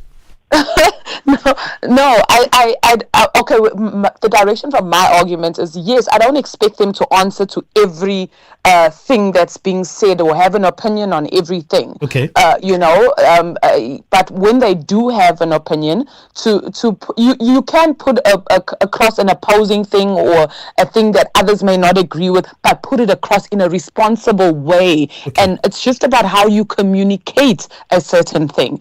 You don't have to be agreeable to every single thing that people are saying or comment just so that you can be popular or whatever because that's the topic of the week. No, if you're going to say something, it must be genuine, it must be authentic, but it must be communicated, and that's a key thing. That's why I feel like influencers sometimes also need to go through training on communication training about how you communicate certain things. You can communicate something and it may not be the flavor of the days, what people are expecting you to say or the right thing to say or whatever, but it's about how you communicating it still keeping in line with a certain level of responsibility. All right, you guys are powerful debaters. Guys, I give you 10 out of 10 on this one. Mireille, as we wrap things up, Lucille is completely right. You can harvest a very social issue and direct it in a way that's stylized, that actually does complement your content and also your audiences, but also can also attract your business. How do we wrap this one out? What's your final sentiment here? Yeah, I really appreciate the open conversation and to feel. I'll just say that I think the influencer economy is at the point where it's generating genuine economic value. It's supporting small businesses, just like Lucille's, and big brands through partnerships. It's creating jobs. And I just think, maybe the social element is a part of it, but this is actually an overall economic force for good. And just in 30 seconds, Lucille, your final statement? I just really think that influencers really do need to treat it as a profession as such, because they are ultimately, a lot of them go into it, for the bag. But I think what they need to do is more training, media training, skill, more training with it. It shouldn't just be relying on their natural talent that they know how to make people, to entertain, make people laugh, and because the industry, it's bigger than that. There's more to it, and if they can just understand all these different dynamics a bit better and be guided better by influencer managers or people that can train, we can really build a good balance between getting that bag and being responsible in our society. Well, this has been a very cool lifestyle debate. Thank you guys for joining us. You guys did so well. I think you guys must actually diversify even your professions. Maybe you must be out there debating about these things. Thank you to Lucille Dandara, founder of Nefertiti Holdings. Thank you to Murray Legg, co-founder of Webfluential, influencer platform which focuses on marketing. Thank you so much, guys. Having me, guys. And Murray, thank you so much for your views. Appreciate. Thanks, Lucio. Have a good one. Yeah, man, that was so much fun. What do you think about that debate? Give us your thoughts on our WhatsApp number, +2763 406 9126. It's been a wonderful weekend of tennis. I was watching the tennis for 4 hours yesterday. Ooh. It was crazy. But let's find out what's happening in our latest sports. Sports on Channel Africa. The African perspective. First up in our sports update is rugby news. Springbok coach Rassie Erasmus has added Stormers' 8th man, Ivan Roos, to his squad for the matches against the Barbarians, Italy and Georgia, increasing the size of his group to 55 players. Roos, who attended the first alignment camp in Cape Town in February, played the last of his 7 matches for the Springboks against Portugal in Bloemfontein in the 2024 before he was sidelined for several months due to shoulder surgery. The Springboks will have reported for duty in Johannesburg yesterday afternoon, and are expected to begin their off-field preparations today. The international season starts on the 28th of this month with a match against the Barbarians in Cape Town. Meanwhile, Bulls number 8 Cameroon Honeycomb's participation in the test matches is in doubt. He left the field in Saturday's United Rugby Championship semi-final against the Sharks at Loftus Versfeld with a hamstring injury. On to marathon, a female runner who was reported missing yesterday after completing the Comrades Marathon has been found in a critical condition on Point Road in the Durban CBD. ALS paramedic spokesperson Gareth Jamieson says after she was reported missing, a wide-scale search was launched. Just an update for the missing runner that has been located near the NSRI base on Point Road in the Durban Central area. The Neki 91 aeromedical helicopter has been activated to rapidly transport the critically injured runner through to a nearby hospital for the urgent care that she requires. Point Road has been closed off by SAPS and Metro Police and awaiting arrival of the Neki 91 helicopter. Football news. Mamelodi Sundowns are in high spirits ahead of the FIFA Club World Cup in the USA commencing this month. The Brazilians are still reeling from the setback of losing CAF Champions League final to Egyptian team Pyramids last weekend. A team departed for the USA on Sunday afternoon. This will be the second time the Brazilians participate in the World Cup, having been there in 2016. Goalkeeper Ronwin Williams says they were given 5 days off after the final just to re-energize for the World Cup. It was also important just to stay away from each other. I mean, we've played so many games this season. We've played so much soccer and we've traveled so much as well. So there's 5 days away from each other. Also just to re-energize again and get that spark back. And obviously it was devastating. It was hard to accept that defeat, but we have to go again. Sundowns will be in Group F with Borussia Dortmund from Germany, Fluminense from Brazil, and Ulsan from South Korea. Assistant coach Steve Kompela says they are excited to go to the World Cup. Well, that is gone, man. It's gone, and we have to look at the next on the calendar. It's a different calendar. We have to embrace the next challenge, and it should also give us excitement that now you are going to the Club World Cup. In as much as you also have to pick the pieces from what you went through in the CAF Champions League. But we are excited to go to the US and also compete with the best teams in the world. It's a Club World Cup. Finally, Rwanda's Florence Nyonguru clinched the gold in the women's half marathon at the 20th edition of the Kigali International Peace Marathon held on Sunday in Kigali, leading a dominant Rwandan performance that saw 7 local athletes finish in the top 8.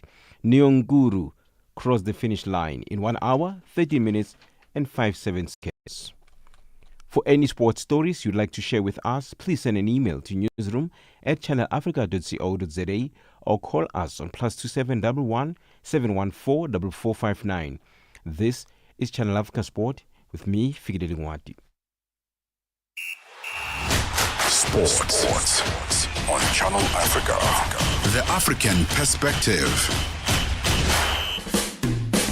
Hi, I'm Tami Ngubeni, anchor of Africa in Business on Channel Africa, bringing you the African Perspective. And I'm Ashraf Garda, host of the National Pulse on SAFM, leading the conversation. We've joined forces to bring you in-depth, exclusive G20 developments as we count down to the much-awaited inaugural G20 summit in South Africa, November 2025. Tune in every Thursday at 16:20 Central African Time as we explore how this first G20 in Africa impacts the continent, from trade and innovation to climate and development. It's a powerful crossover between Channel Africa and SAFM As we bring you the G20 through an African lens. the G20 in Africa. Global Summit. An African voice. Thank you, File Lengwati. Let's go to Thabiso Lokoko for our latest business news. Business news on Channel Africa. The African Perspective. Thanks, Palesa, and good morning. South Africa's President Cyril Ramaphosa has called on the private sector to recommit to economic transformation in order to build a South Africa where all can share in the country's wealth. Writing in his weekly newsletter to the nation today, Ramaphosa says using lessons learned over the past 3 decades, the country must move with greater purpose and ambition to implement meaningful, broad-based black economic empowerment. He lamented the fact that many who continue to benefit from the legacy of exclusion entrenched by apartheid. Ramaphosa has emphasized that the notion that a choice must be made between economic growth and transformation is false. Busi Bopela reports. While progress has been made since 1994 to put in place laws such as the BBEE and Employment Equity Acts, the income gulf between white and black households remains vast, according to Ramaphosa. He has called for private banks to review their lending practices to unleash the potential of black business and use their supply chains far more deliberately to empower many more black-owned businesses, not just to improve their BBEE scorecard, but to grow and diversify their supplier base. The National Union of Metal Workers of South Africa, NUMSA, says that the closure of tire manufacturer Goodyear will have a ripple effect on the local economy in the Eastern Cape province. Last week, the union says it was served with a Section 189A notice, which will result in the closure of a Goodyear's manufacturing plant in Kariga. Over 900 employees will be affected by the closure of the plant, resulting in a greater unemployment rate in the province, which currently stands at 41.9%. NUMSA spokesperson Pagamile Hlubimajola. The worry that we have as an organization is that this decision is not just going to affect the jobs of workers at Goodyear directly, but any of the other jobs that are linked in any way to the value chain. There are companies, smaller companies, for example, that provide services to Goodyear, and the closure of that plant will mean that those companies are also likely to be affected. So we're actually likely to see far more than 900 jobs being affected by this decision. Malawi and Mozambique have opened the first ever one-go border post whose infrastructure is designed to streamline cross-border trade and movement. The inauguration comes a day after the two nations signed 3 agreements aimed at streamlining trade and travel between the two neighboring countries. Malawi's President Lazarus Chakwera and the Mozambican President Daniel Chapo presided over the opening of the infrastructure. George Mohango reports from Blantyre.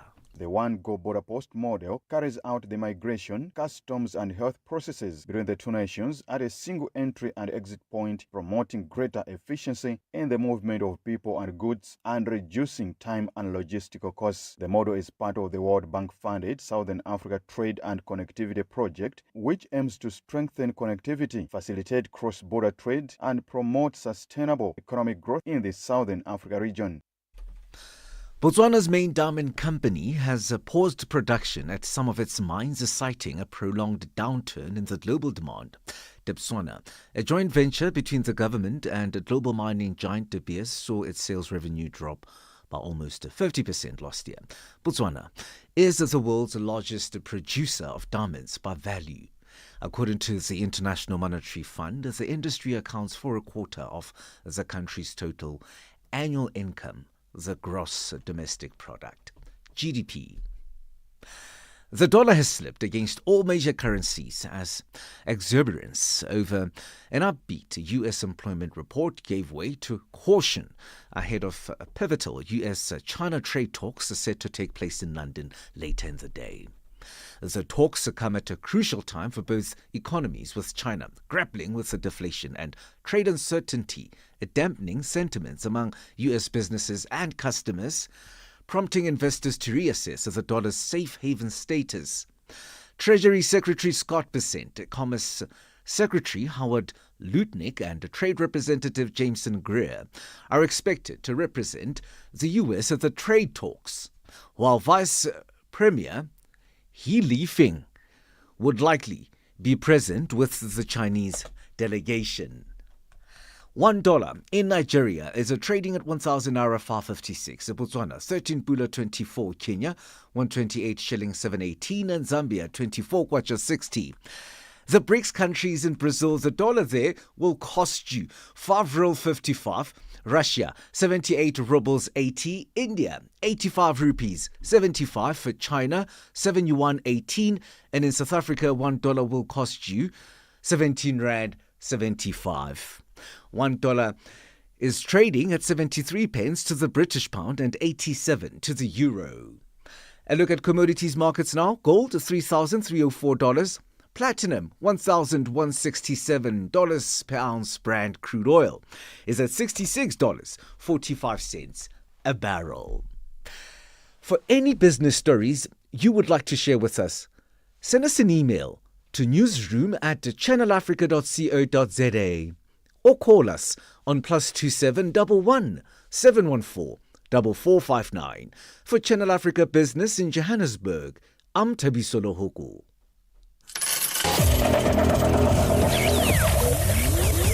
Business news on Channel Africa. The African perspective. Este é o Caleidoscópio de Canal África, com Remo Samo e João Yabalá. O surto da cólera em Angola tem causado grande preocupação, afetando já mais de metade das províncias do país. Simultaneamente, a Agência dos Estados Unidos para o Desenvolvimento Internacional, USAID, um dos maiores doadores mundiais de assistência humanitária, decidiu não priorizar os países com maior incidência de malária. Para discutirmos as causas do alastramento da cólera em Angola e os impactos dessa decisão da USAID, convidamos o Dr. Jeremias Agostinho, médico e mestre em saúde pública, para partilhar a sua visão sobre o tema. A doença, nesse momento, representa o maior risco de saúde pública que nós temos. Nos últimos anos, a nossa preocupação esteve sempre centrado com os casos de malária, os casos de tuberculose e também de infecção por VIH-Sida. A forma como, em pouco menos de 2 meses, os casos de cólera vêm aumentando, acaba por representar, nessa altura, um dos maiores desafios que o país tem. É expectável que, nesta fase, o número de casos venha a aumentar. De segunda a sexta-feira, das 20 às 21 horas locais, este é o Caleidoscópio de Canal África.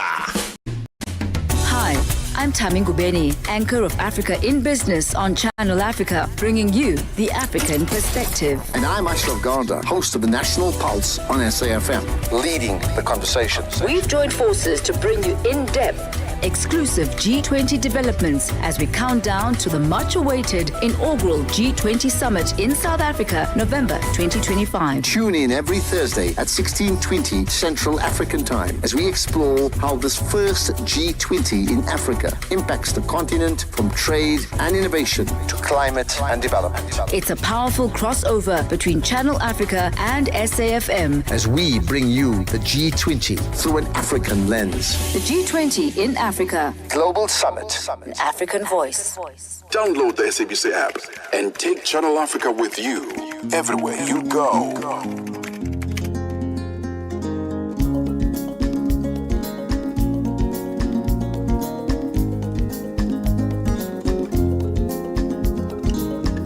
Questioning, rising, Wake up with Rise and Shine 6 till 9. Peter and Asanda as they bring you breaking news, sharp analysis, and the voices that shape the day. At mid-morning, we get on the move with Palesa and Benjamin, digging into the African lifestyle, people, and the things that make Africa smile. 12 till 1, Africa Update with Lulu Kabu, getting in-depth, powerful stories, and the perspective you won't hear anywhere else. The Upside, 1 till 4, live and real, with Tepuho Likweleni and Nompumelelo Ngubeni. Tame Ngubeni talks money, Africa in business, 4 till 5 p.m. 5 till 6, we put on a little bit more color. Vue d'Afrique with Joël Moteba. We go to Eastern Central Africa and find Darubinia Africa with I Am Shakif. Madapiri gives us some life. Zochitika, 7 till 8 p.m. Maria Mokumalo comes in 8 till 9. We get some useful knowledge. Kalodiscopia. 9 till 10. We take a look in Africa and beyond. Africa World Hour with Sipiso Makwetla. And we close it up with some love. The Hotlines with Shailen Dikumana. 10 till 12 p.m. on Channel Africa. Across borders, across time zones. On air, online. This is Channel Africa. Africa has a voice, and that voice is Channel Africa. It keeps you in motion, speaking, singing, questioning, rising. Wake up with Rise and Shine 6 till 9. Peter and Asanda as they bring you breaking news, sharp analysis, and the voices that shape the day. At mid-morning, we get on the move with Palesa and Benjamin, digging into the African lifestyle, people, and the things that make Africa smile. 12 till 1, Africa Update with Lulu Kabu, getting in-depth, powerful stories, and the perspective you won't hear anywhere else. The Upside, 1 till 4, live and real, with Tepuho Likweleni and Nompumelelo Ngubeni. Tame Ngubeni talks money, Africa in business, 4 till 5 p.m. 5 till 6, we put on a little bit more color. Vue d'Afrique with Joël Moteba. We go to Eastern Central Africa and find Darubinia Africa with I Am Shakif. Madapiri gives us some life. Zochitika, 7 till 8 p.m. Maria Mokumalo comes in 8 till 9. We get some useful knowledge. Kalodiscopia. 9 till 10, we take a look in Africa and beyond. Africa World Hour with Sipiso Makwetla. And we close it up with some love. The Hotlines with Shailen Dikumana. 10 till 12 p.m. on Channel Africa. Across borders, across time zones. On air, online. This is Channel Africa. Africa has a voice, and that voice is Channel Africa. It keeps you in motion, speaking, singing, questioning, rising. Wake up with Rise and Shine 6 till 9. Peter and Asanda as they bring you breaking news, sharp analysis, and the voices that shape the day. At mid-morning, we get on the move with Palesa and Benjamin, digging into the African lifestyle, people, and the things that make Africa smile. 12 till 1, Africa Update with Lulu Kabu, getting in-depth, powerful stories, and the perspective you won't hear anywhere else. The Upside, 1 till 4, live and real, with Tepuho Likweleni and Nompumelelo Ngubeni. Tame Ngubeni talks money, Africa in business, 4 till 5 p.m. 5 till 6, we put on a little bit more color. Vue d'Afrique with Joël Moteba. We go to Eastern Central Africa and find Darubinia Africa with I Am Shakif. Madapiri gives us some life. Zochitika, 7 till 8 p.m. Maria Mokumalo comes in 8 till 9. We get some useful knowledge. Kalodiscopia. 9 till 10, we take a look in Africa and beyond. And Bamada celebrating Africa with that one, really lifting up the anthem of the continent. It's titled Africa. Let's take a break. We'll be back. June is Youth Month in South Africa. Celebrate Africa's young voices with us.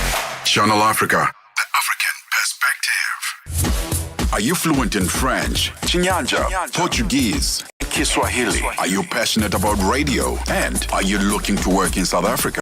Do you have papers that qualify you to work in South Africa? In that case, we might have an opportunity for you to work for Channel Africa. Send us your CV and demo at newsroom@channelafrica.co.za. Remember, if you don't hear from us within 14 days, it means you have not made it or you have not been selected. Channel Africa, the African perspective.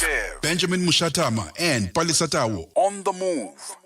So it was a big sporting weekend, the weekend that was just now, from tennis to football, but also the ultimate human race. That's the Comrades Marathon was taking place just yesterday here in Durban, South Africa. People from all over the continent, all over the world come to South Africa to run this incredible Comrades Marathon. Just last week we had Sipho Marima, which is a professional athlete, and I took a look how he did at the Comrades Marathon as well. He got his third silver in a row and his Comrades Marathon personal best at a time of 7 hours and 26 minutes. But all in all, sometimes I look at things like, the Comrades Marathon, maybe even the tennis and other things like playing an instrument that look incredible. And some of us were always like, okay, but I think I can do this. I think I can do this. Even though you're watching from home, sort of flicking your toes around, you're like, surely I'd be able to complete the Comrades Marathon. You see the crowd of thousands of people running. It's like, look at that guy over there. If that person can finish this Comrades Marathon, I'm pretty sure I can do it as well. But it definitely is quite a beautiful moment to see, not just the winners and everyone who completes, but also those final moments of the Comrades Marathon being the best. Just before the cutoff time, those last people that get to say, I ran and completed the Comrades Marathon. Let's hear this. Make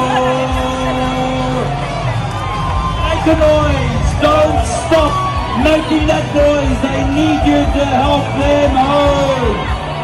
Ladies and gentlemen, it's the final countdown! Appela Matuba! Appela Matuba para frente! Os caras vão para o caminho! 90 seconds to go. Just 90 seconds. Go, Bonnie, go. Go, go. Perfeito. Escapça uma popaz para ele, manje. Abraça para frente. 1 minute and 10 seconds. So are they like cheering everybody on now? They're cheering everybody on. The last ones to come in. The last ones to come in. Now imagine coming through across the corner, waiting for that final countdown and just hoping that you're going to make it across that finish line in time. Yeah, it's not an easy one. Yeah, no. I missed it this year, I have to be honest. I'm usually watching it during the holiday. So this year's one is a little bit different. It's not on the 16th of June. But it's not just this year. In fact, for the past couple of years, they'd stopped making it on the 16th of June. Yeah, but I think it was in a different week last week, like on a different weekend, right? Yeah. On the weekend of the 16th of June. So it's not on that day. So this week was a week before, which was also interesting. So I missed it completely. Very interesting. Well, what you missed was the ultimate winner of this year's Comrades Marathon, South African, Tete Dijana, who wins for the third time in a row. And the person who's actually, not in a row, but he's winning for his third Comrades Marathon, one in 2022 and 2023 at a great personal best as well. And in the women's race, we saw the winning of another South African, Gerda Steyn, who won the women's race this year. Did the Russians complete this year? I didn't see them. Is it the Russians that are always winning? Yeah, it was. It used to be. But Gerda is doing quite great. She's also winning the third consecutive race this year. And she's gotten women history for winning 4 titles in the Comrades Marathon. What was also interesting is the third place in the women's race. Shalmist Mureke is a Kenyan who is the first black woman in the Comrades Marathon to be up on the podium. Okay, usually it's white women. Yes. Every year.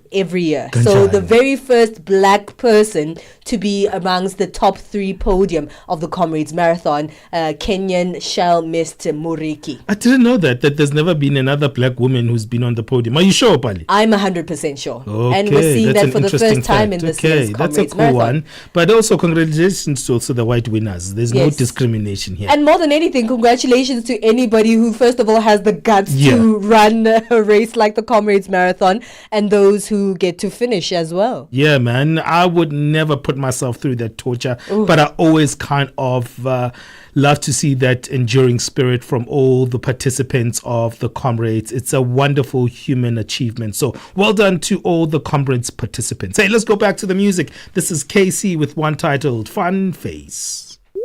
Africa World Hour with Sipiso Makwetla. And we close it up with some love. The Hotlines with Shailen Dikumana. 10 till 12 p.m. on Channel Africa. Across borders, across time zones. On air, online. This is Channel Africa. Africa has a voice, and that voice is Channel Africa. It keeps you in motion, speaking, singing, questioning, rising.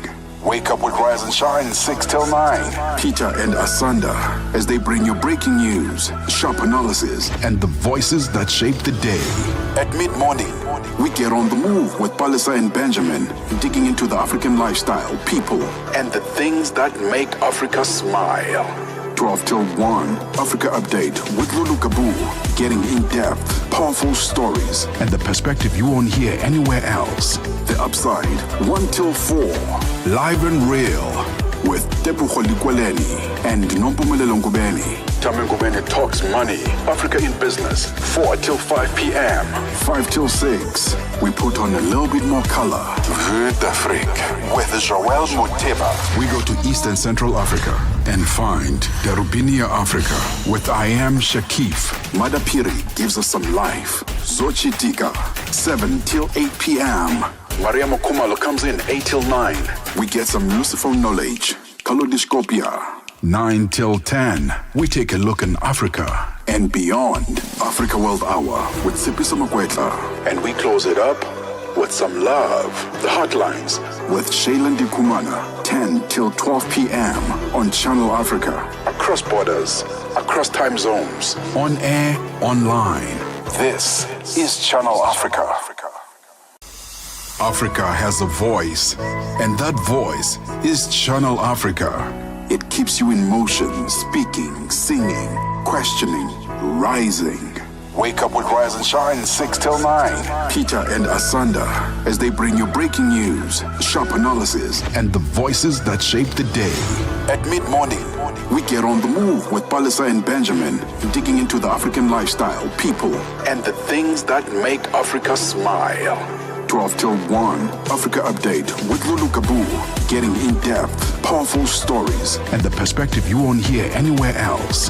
The Upside, 1 till 4, live and real, with Tepuho Likweleni. Central African time. No, we're still here for another hour. We're not going anywhere. We're with you right here on DSTV channel 802, OpenView 628. Don't forget this ABC Plus app that you can download any time of the day and listen to us anywhere. And yeah, you can listen to us giving you the best of African entertainment and African news. That is KC with Fine Face, the remix version there. It's 58 minutes past 10 o'clock Central African time. Bali and I back in the gym. We don't do it together. We tried doing the gym together, but we were not very inspirational. I was the more inspirational one, and Bali was the one who just vacated. And just like you go to the gym and she's not in the building. Like, oh, Bali, what happened? And then Bali went, oh, she ghosted me. She didn't even raise the issue. Huh?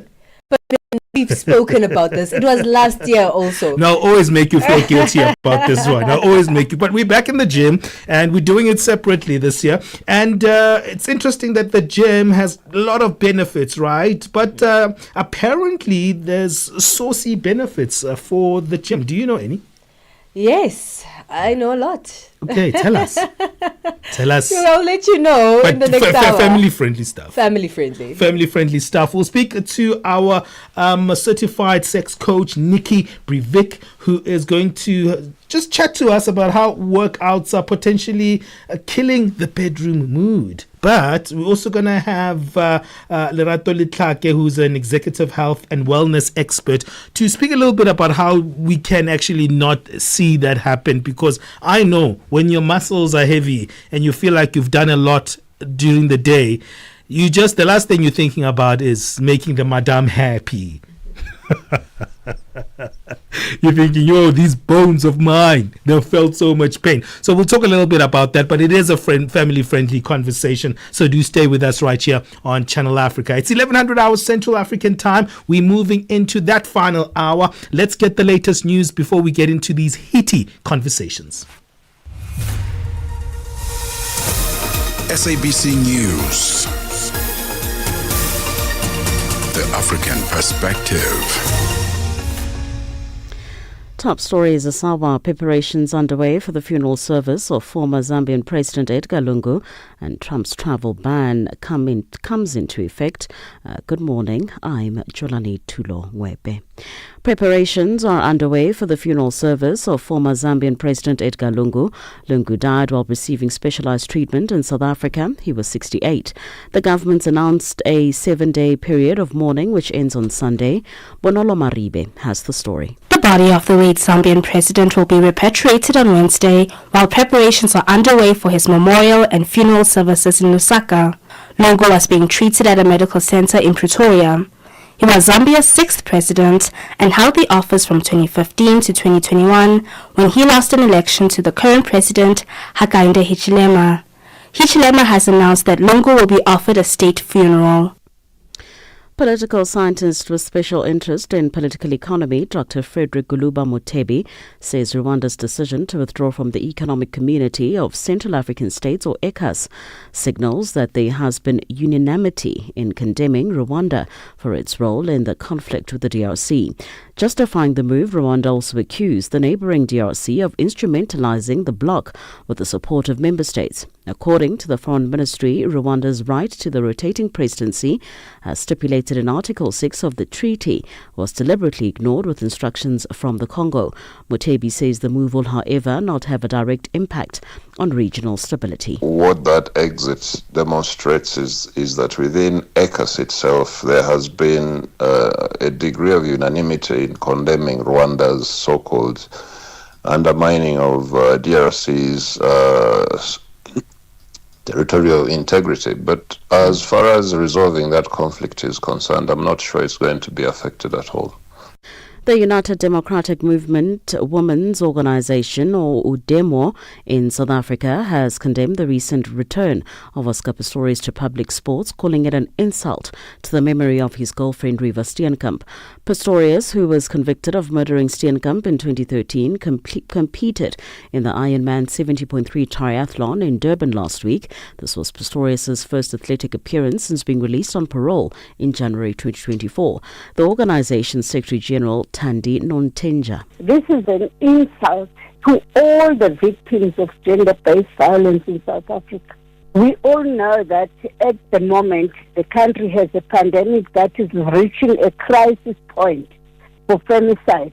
To have him on parole is one thing. To have him participating in public sports as if nothing had happened, it's heart-rendering for the family that lost a child who will never participate in anything, not even her own birthday.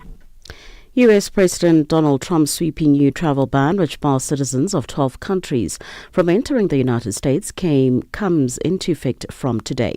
The order, which Trump signed last week, restricts the nationals of mostly African countries: Chad, Congo-Brazzaville, Equatorial Guinea, Eritrea, Libya, Somalia, Sudan, Burundi, Sierra Leone, and Togo. Others are nationals of Cuba, Laos, Turkmenistan and Venezuela, amongst other, who will face partial travel restrictions. The U.S. president said the list could be revised if material improvements were made, while other countries could be added as threats emerge around the world. And finally, still in the United States, President Donald Trump has called on law enforcement agencies in Los Angeles to increase surveillance as protests get violent. The protesters are pushing back against mass deportation and harassment of immigrants. This comes ahead of the implementation of a travel ban that is directed at many countries. Ditaba Tsotetsi has more. The violent protest has led to burning of cars and destruction of property. The law enforcement agencies are having a tough time as they try to enforce law and order. Both President Donald Trump and Vice President J.D. Vance have expressed the disappointment over the lack of capacity for the police to deal with the situation. Recapping the top story this hour, preparations are underway for the funeral service of former Zambian President Edgar Lungu. Lungu died while receiving specialized treatment in South Africa. He was 68. For any news stories you would like to share with us, please do send an email to newsroom@channelafrica.co.za or call us on +2 711 714 4459. For Channel Africa News, I'm Cholani Tulo Mwebe. SABC News. The African Perspective.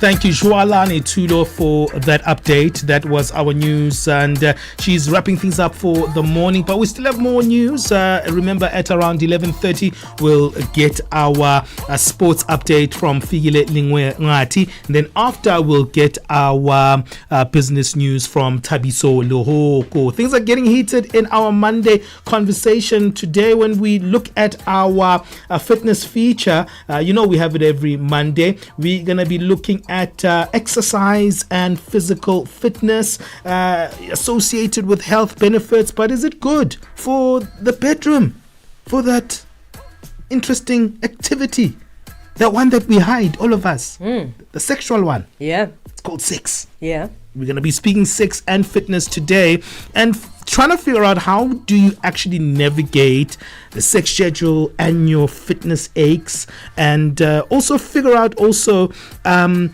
what do you do also to spice things up, but you've got the pressures of your fitness schedule, so that should be a good one. Exercising and staying fit has quite a lot of benefits. Who knows that, your relationship could also benefit from your decision to remain fit. It's 11:07 Central Africa time. We're going into our final hour conversation. Look forward to speaking to the guests who'll help us unpack this one. Certified sex coach Nikki Breivik, as well as Lerato Letlake, who is a health and wellness expert, who help us unpack these conversations. Find us as well on our social media platforms. We always say them because we want you to sort of tap in over there and be a part of the Channel Africa family. We are live on Facebook, Instagram and YouTube, but you can also find us on X. We are at Channel Africa 1 there. Use our hashtag on the move. We love having these conversations with you. Don't forget our WhatsApp number. It's also a great way to be a part of this family. You can send us a voice note or a text to +27 63 406 9126. You're also welcome to give us a call. We'd love to chat to you, and maybe you can let us know what some of the benefits that you've noticed since your personal fitness journey, or even your nutrition journey, because they go hand in hand, don't they? We'll keep things moving. You can tune in on www.channelafrica.co.za. It doesn't matter if you're driving, it doesn't matter if you're in the office, it doesn't matter if you're at home. You can switch through these various platforms. Our audio bouquets, DSTV 802 and OpenView HD channel 628. Hey, don't forget our website, www.channelafrica.co.za. There's a whole lot of wonderful stuff there, actually. You can also find our podcasts there. They are housed on our website. I'm not talking about the Pitandoro podcast. It's also on our website, but it's also on our YouTube page. But if you want to see all the different audio podcasts that we have in our different shows, click on programs as soon as you get on that particular website. It's www.channelafrica.co.za, and you can check the conversations podcast on our YouTube page, Channel Africa. That's the one that Peter Ndoro usually has big conversations on what's happening here on the African continent. So we've got all different types of ways for you to listen to Channel Africa. Je, una jambo lolote akilini mwako? Je, una shauku kuhusu masuala muhimu? Na je, una maoni ambayo unataka yasikike? Kweli, hili jukwaa ni la kwako. Piga simu au tuandikie kwenda WhatsApp namba alama ya kujumulisha 2760552594 na tutakupigia simu. Mtangazaji wa habari zetu za Afrika Kusini mjini Johannesburg. Hivyo unaweza kuwa mshirika kwenye matangazo yetu. Sio mazungumzo tu, ni fursa yako ya kuchangia maoni yako na kushirikiana na jumuiya ya wasikilizaji wanaotamani mtazamo wako. Tufuate kwenye mitandao ya kijamii. Tembelea tovuti yetu www.channelafrica.co.za na uwe tayari kushiriki na kuchangia maoni yako kwenye Channel Africa. Channel Africa, mtazamo wa Kiafrika. Você é fluente em português? É apaixonado por rádio e quer trabalhar na África do Sul? Você tem documentos que o qualificam para trabalhar na África do Sul?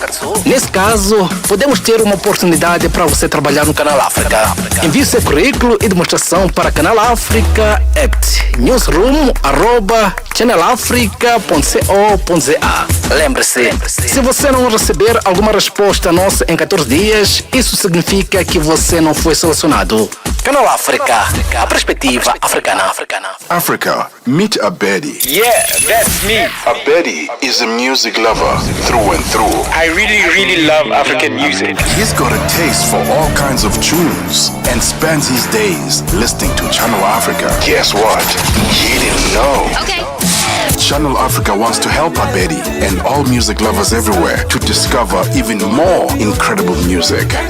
That is why Channel Africa is calling on all African musicians to submit their music. Musicians, remember to give us all your relevant information. Make your submissions at music@channelafrica.co.za. Submissions are your chance to be heard on radio. But sadly, they do not guarantee that you'll be playlisted. All submissions will be carefully reviewed to see if they meet our station's requirement. Channel Africa, the African perspective. Hi there. Do you want to elevate your business and give it a voice in South Africa and Africa as a whole? Well, in that case, let Channel Africa make this a possibility. Channel Africa is willing to advertise your business for as little as 30,000 rands or $1,719.18. To get access to these great rates, send all requests to mukwenata@SABC. That's MOKOENATA@SABC. Channel Africa, the African perspective. Hashtag on the move and connect with us. Hey, muscle stress doesn't play. Hey, when you have those cramps and then you have to go home and open the door and your significant other is like, oh, it's great to see you. And you're like, hey, yeah, it's great to see you too, but I need to go rest. Sometimes exercise and fitness can make you feel a little bit sore, at times very, very sore. Exercise and physical fitness, we know that they have long-term health benefits from us, but we also know that they can actually have an impact in other areas of our lives. And today we're speaking to certified sex coach Nikki Breivik about how our workouts are potentially killing the bedroom mood. What can we do to actually make sure that that doesn't actually happen? We're going to also find out how. But also we've got Lerato Litlako, who is an executive health and wellness coach, and we'll chat a little bit about that. Nikki, thank you for joining us here on Channel Africa.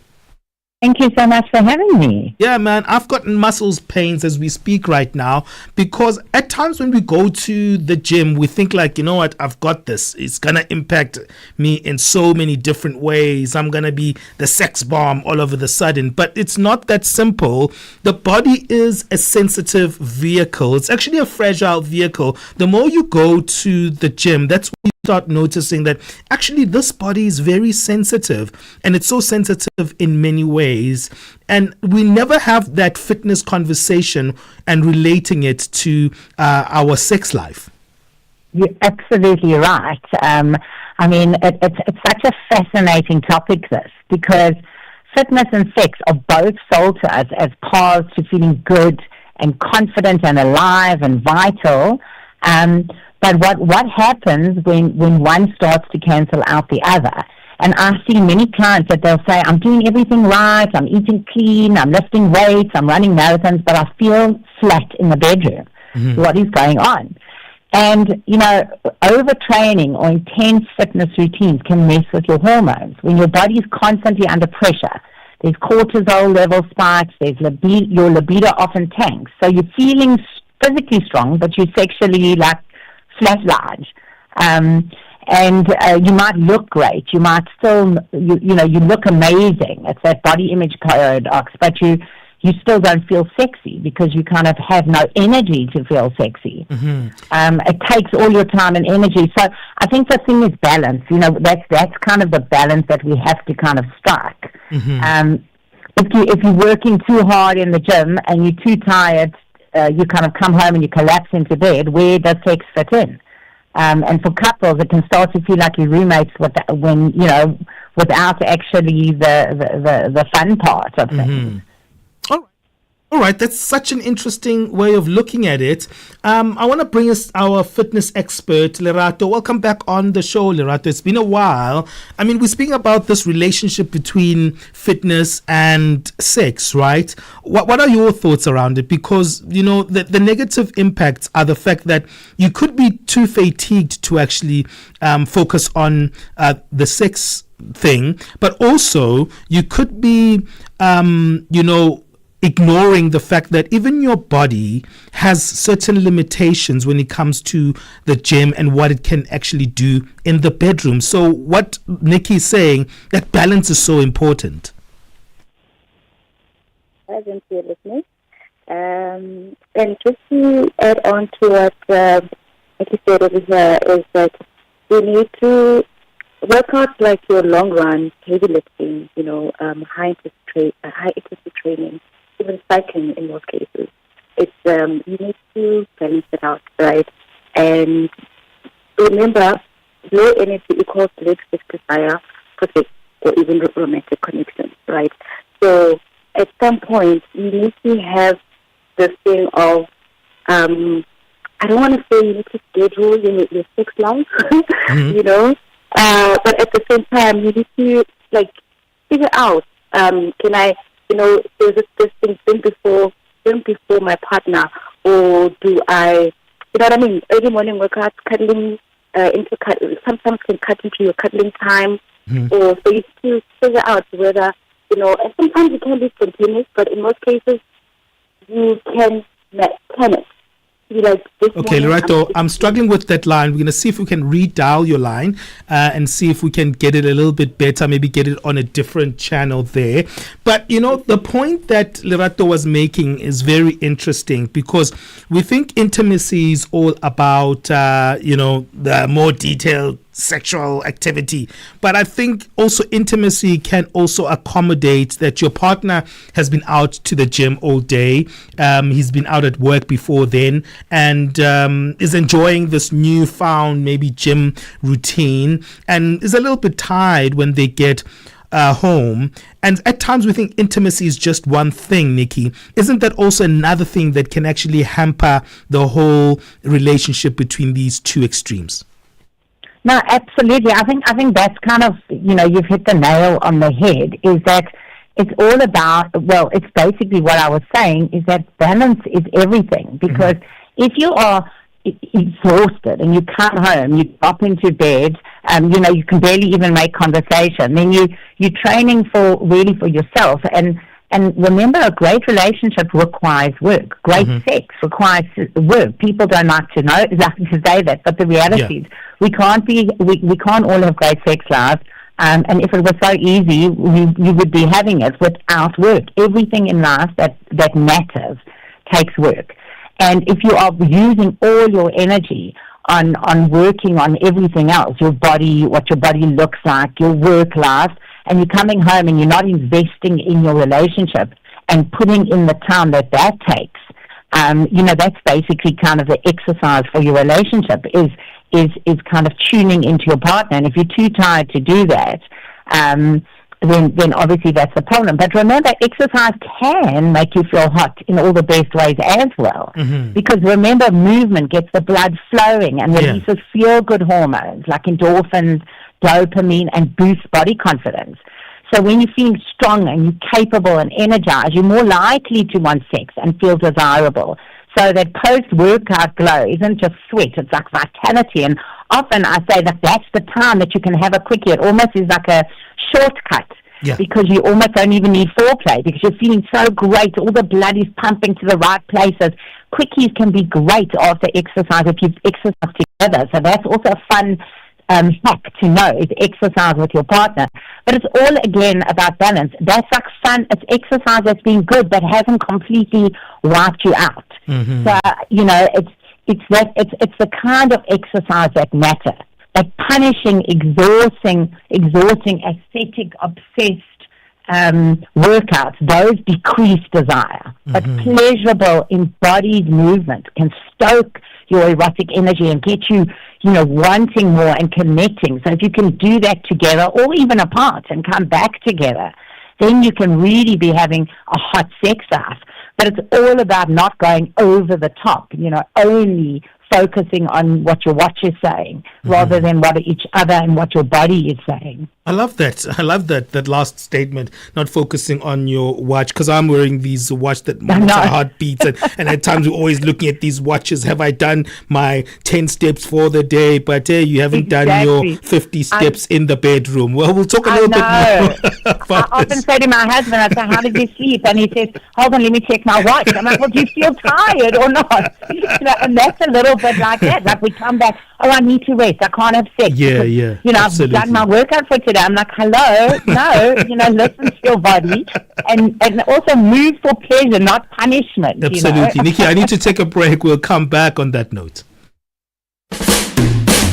Hi, I'm Tami Ngubeni, anchor of Africa in Business on Channel Africa, bringing you the African perspective. And I'm Ashraf Garda, host of the National Pulse on SAFM, leading the conversations. We've joined forces to bring you in-depth, exclusive G20 developments as we count down to the much-awaited inaugural G20 Summit in South Africa, November 2025. Tune in every Thursday at 16:20 Central African Time as we explore how this first G20 in Africa impacts the continent from trade and innovation to climate and development. It's a powerful crossover between Channel Africa and SAFM as we bring you the G20 through an African lens. The G20 in Africa. Global Summit. An African voice.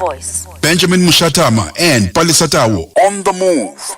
Have you ever sat to think that there might be a correlation between your exercise as well as your sex life? Yeah, these two can actually be quite closely related. And we're looking at that relationship today with Lerato Letlhake, executive health and wellness expert, as well as Nikki Breivik, certified sex coach.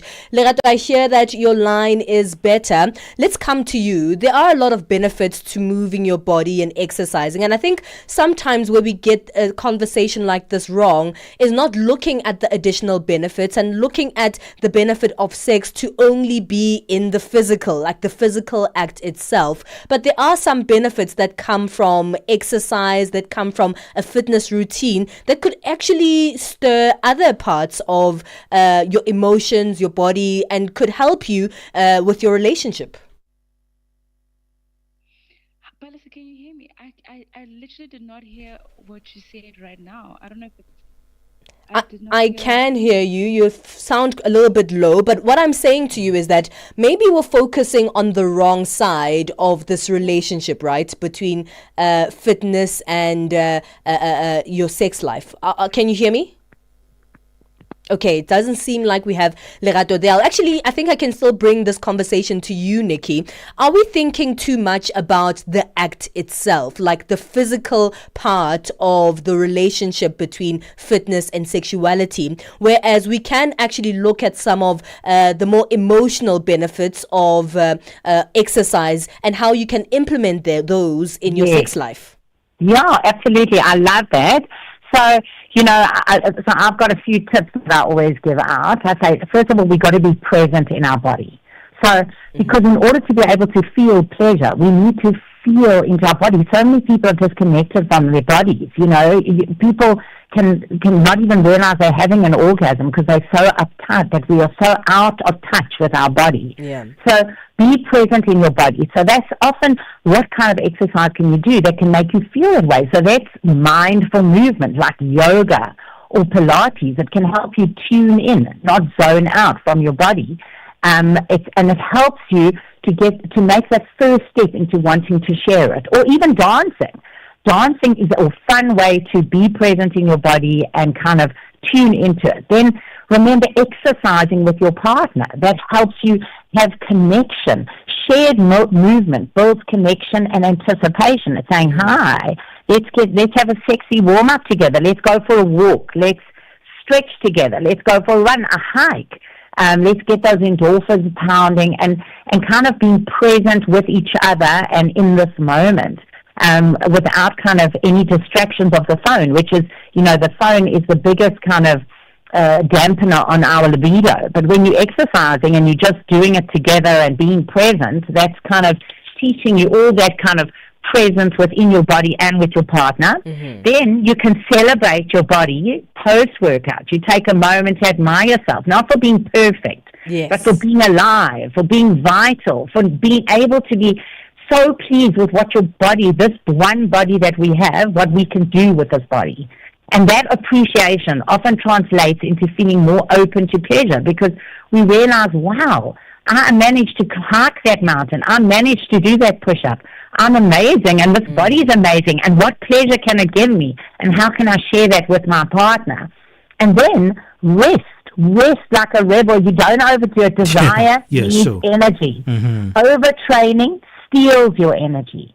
So sometimes the sexiest thing you can do after a workout is a nap and a cuddle, or take a Sunday to just do absolutely nothing. Let's have a sexy Sunday doing sexy, sultry things that don't require exercise because we've worked on this body and we've taken the time to kind of get this body in ship-shop shape to be able to kind of enjoy it. So these are all things that I think it's that balance that we were talking about. You want to move, you want to feel in touch with your body, you want to be able to kind of do those things that make you feel good about your body, but not so much that you're too exhausted. Yeah. So, Nikki, I'm interested in this because there are some people who've gone into gymming and exercise and they've got serious injuries, right, through that.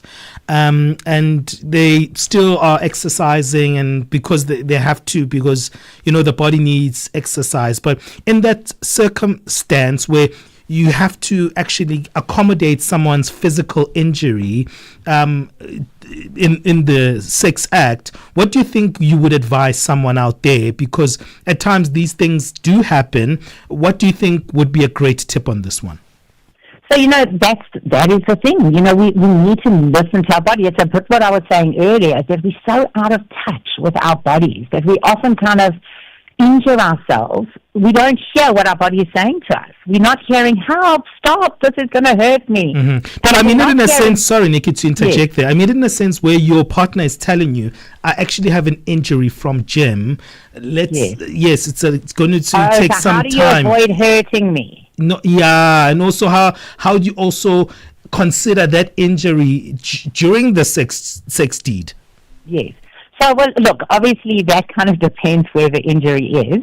You can obviously change positions. You can be, depending on where you are injured. I kind of have to know a little bit more detail. Sure. But obviously that would kind of, sometimes though, I do find this, when people are presented with problems or issues, it's often when their sex life becomes even better because we are forced into moving out of the same dull, boring, repetitive way of having sex that we can so easily get into.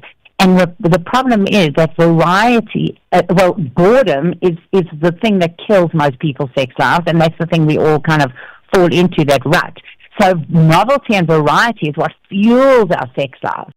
Sometimes because there is an injury or someone has got old and they aren't able to, things aren't working the way they would like them to work, that's when we become creative and innovative about how we have sex. So often that is the time when we start having the best sex ever, because Remember, sex is not all about penetration.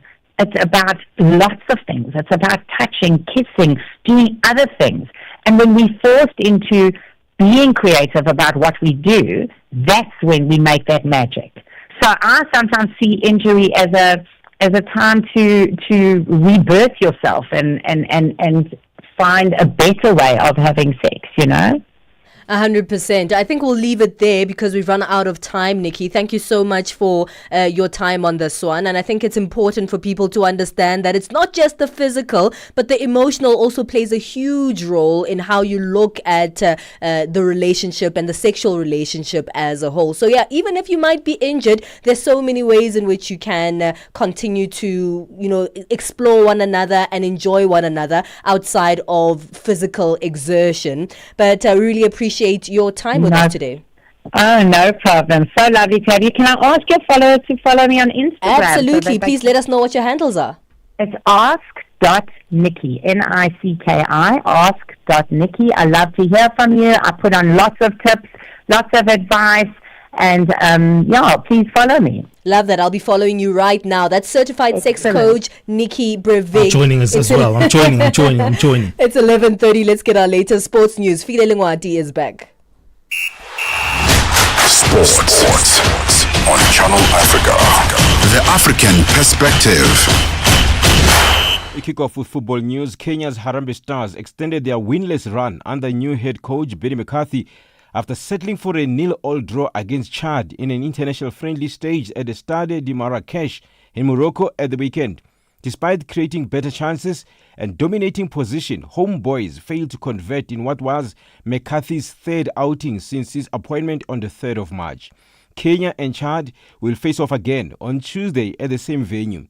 Kenya is using the friendly matches as part of their preparations for the upcoming 2024 Africa Nations Championship CHAN tournament, which they will co-host alongside Uganda and Tanzania in August. And the World Football's governing body, FIFA, says the upcoming Club World Cup will see a range of innovations introduced that will make the tournament even more entertaining and engaging for fans, while streamlining operations and boosting transparency.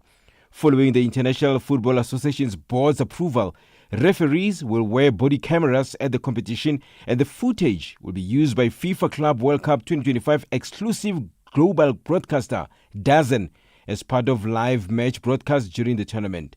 After the successful trials at the FIFA Intercontinental Cup 2024 and a number of FIFA youth tournaments, an advanced version of semi-automated offside technology will be in place at the FIFA Club World Cup with the aim of making the decision-making process for offside situations as fast as possible.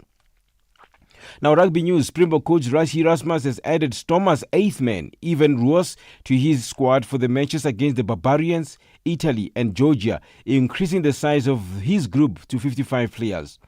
Roos, who attended the first alignment camp in Cape Town in February, played the last of his 7 matches for the Springboks against Portugal in Bloemfontein in the 2024 before he was sidelined for several months due to shoulder surgery. The Springboks have reported for duty in Johannesburg on Sunday afternoon and are expected to begin their on-field preparations today. The international season starts on the 28th of this month with a match against the Barbarians in Cape Town. Meanwhile, Bulls number 8 Cameron Honeycomb's participation in the test matches is in doubt. He left the field in Saturday's United Rugby Championship semi-final against the Sharks at Loftus Fairfield with a hamstring injury. Now, tennis news. South African wheelchair tennis star Donald Rampart is happy with his performance after claiming silver in the 2025 French Open men's quad doubles final alongside his Turkish partner Ahmed Kaplan. Rampedi and Kaplan missed out on the major title after their 6-3, 6-4 defeat to Israel's Guy Sesson and Niels Vink of the Netherlands. It was really hard for me to actually adjust to the clay because I started in Barcelona not so good. I played against Spain and I made a lot of mistakes. The movement was not good and all that. So yeah, it was tough for me to adjust to the clay court, but finally I managed to get to it.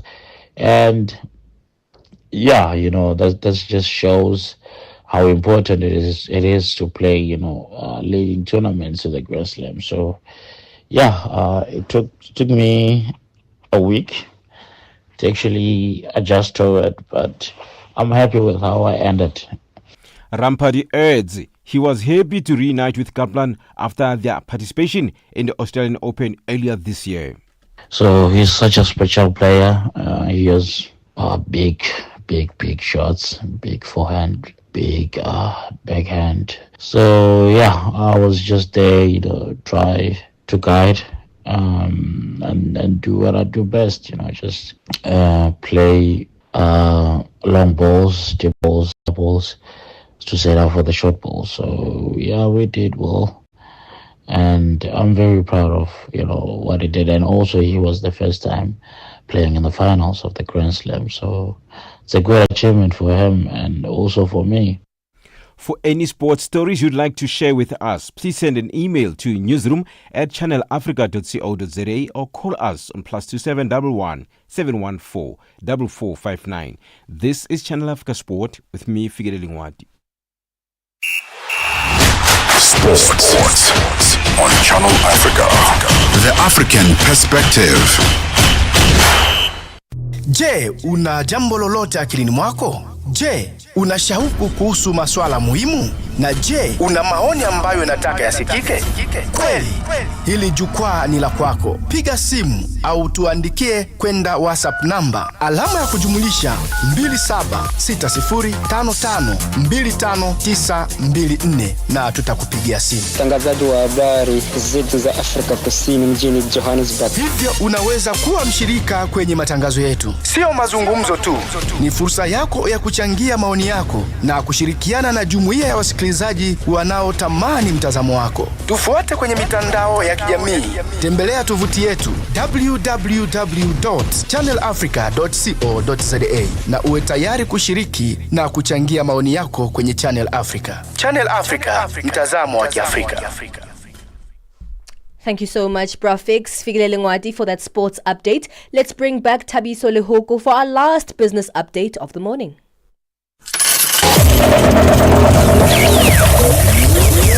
Business news on Channel Africa. The African Perspective. Thanks, Palesa, and good morning.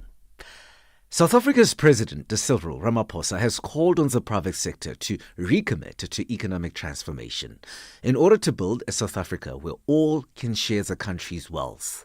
Writing in his weekly letter to the nation today, Ramaphosa says, using lessons learned over the past 3 decades, the country must move with a greater purpose and ambition to implement meaningful, broad-based black economic empowerment. He lamented the fact that many who continue to benefit from the legacy of exclusion entrenched by apartheid. Ramaphosa has emphasized that the notion that a choice must be made between economic growth and transformation is false. Busi Bopela reports. While progress has been made since 1994 to put in place laws such as the BBEE and Employment Equity Acts, the income gulf between white and black households remains vast, according to Ramaphosa. He has called for private banks to review their lending practices to unleash the potential of black business and use their supply chains far more deliberately to empower many more black-owned businesses, not just to improve their BBEE scorecard, but to grow and diversify their supplier base. South African fashion retailer TFG has reported a 4.6% rise in annual earnings thanks to a rebound in sales in Africa in the second half of the year, a store expansion and the acquisition of British chain White Stuff. TFG, which also operates in Australia, says headline earnings per share rose to $0.57 in the year ended 31st of March, up from 9.707 South African rand. Gross profit was up 6.7% to a record $1.62 billion. Malawi and Mozambique have opened the first ever one-go border post whose infrastructure is designed to streamline cross-border trade and movement. The inauguration comes a day after the two nations signed 3 agreements aimed at streamlining trade and travel between the two neighboring countries. Malawi's President Lazarus Chakwera and the Mozambican President Daniel Chapo presided over the opening of the infrastructure. George Mohango reports from Blantyre. The one-go border post model carries out the migration, customs and health processes between the two nations at a single entry and exit point, promoting greater efficiency in the movement of people and goods and reducing time and logistical costs. The model is part of the World Bank-funded Southern Africa Trade and Connectivity Project, which aims to strengthen connectivity, facilitate cross-border trade and promote sustainable economic growth in the Southern Africa region. The European Union has barred all carriers certified in Tanzania from operating in its airspace, citing serious safety deficiencies uncovered in both operational and regulatory areas. The ban affects 35 Tanzanian operators and comes after a comprehensive safety assessment led by EU aviation experts.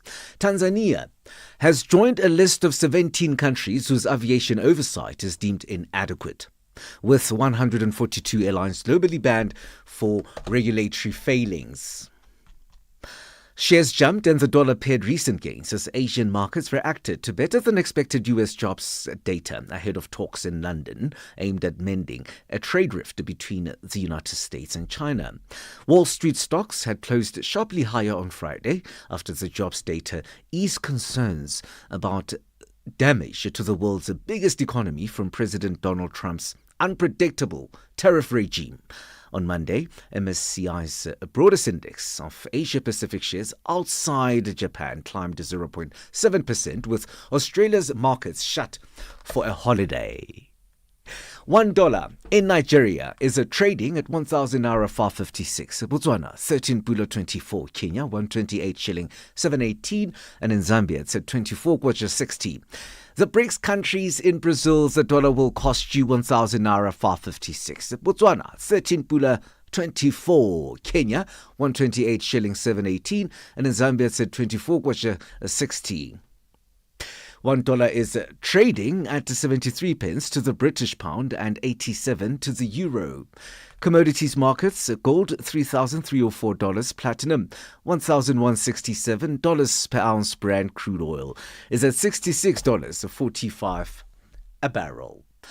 For any business stories you would like to share with us, please send us an email to newsroom@channelafrica.co.za or call us on +2711 714 4459.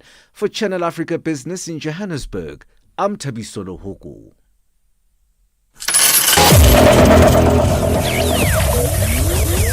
Business news on Channel Africa. The African perspective. Are you fluent in French, Chinyanja, Portuguese, and Kiswahili? Are you passionate about radio? And are you looking to work in South Africa? Do you have papers that qualify you to work in South Africa? In that case, we might have an opportunity for you to work for Channel Africa. Send us your CV and demo at newsroom@channelafrica.co.za. Remember, if you don't hear from us within 14 days, it means you have not made it or you have not been selected. Channel Africa, the African perspective. Channel Africa and you have got something in common. The thirst for knowledge.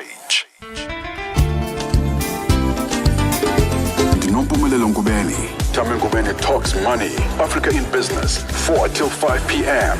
5 till 6. We put on a little bit more color. Vue d'Afrique with Joël Moteba. We go to East and Central Africa and find Darubinia Africa with I Am Shakif. Madapiri gives us some life. Zochi Tika. 7 till 8 p.m. Maria Mokumalo comes in 8 till 9. We get some useful knowledge. Kalodiscopia. 9 till 10, we take a look in Africa and beyond. Africa World Hour with Sipiso Makwetla. And we close it up with some love. The Hotlines with Shailen Dikumana. 10 till 12 p.m.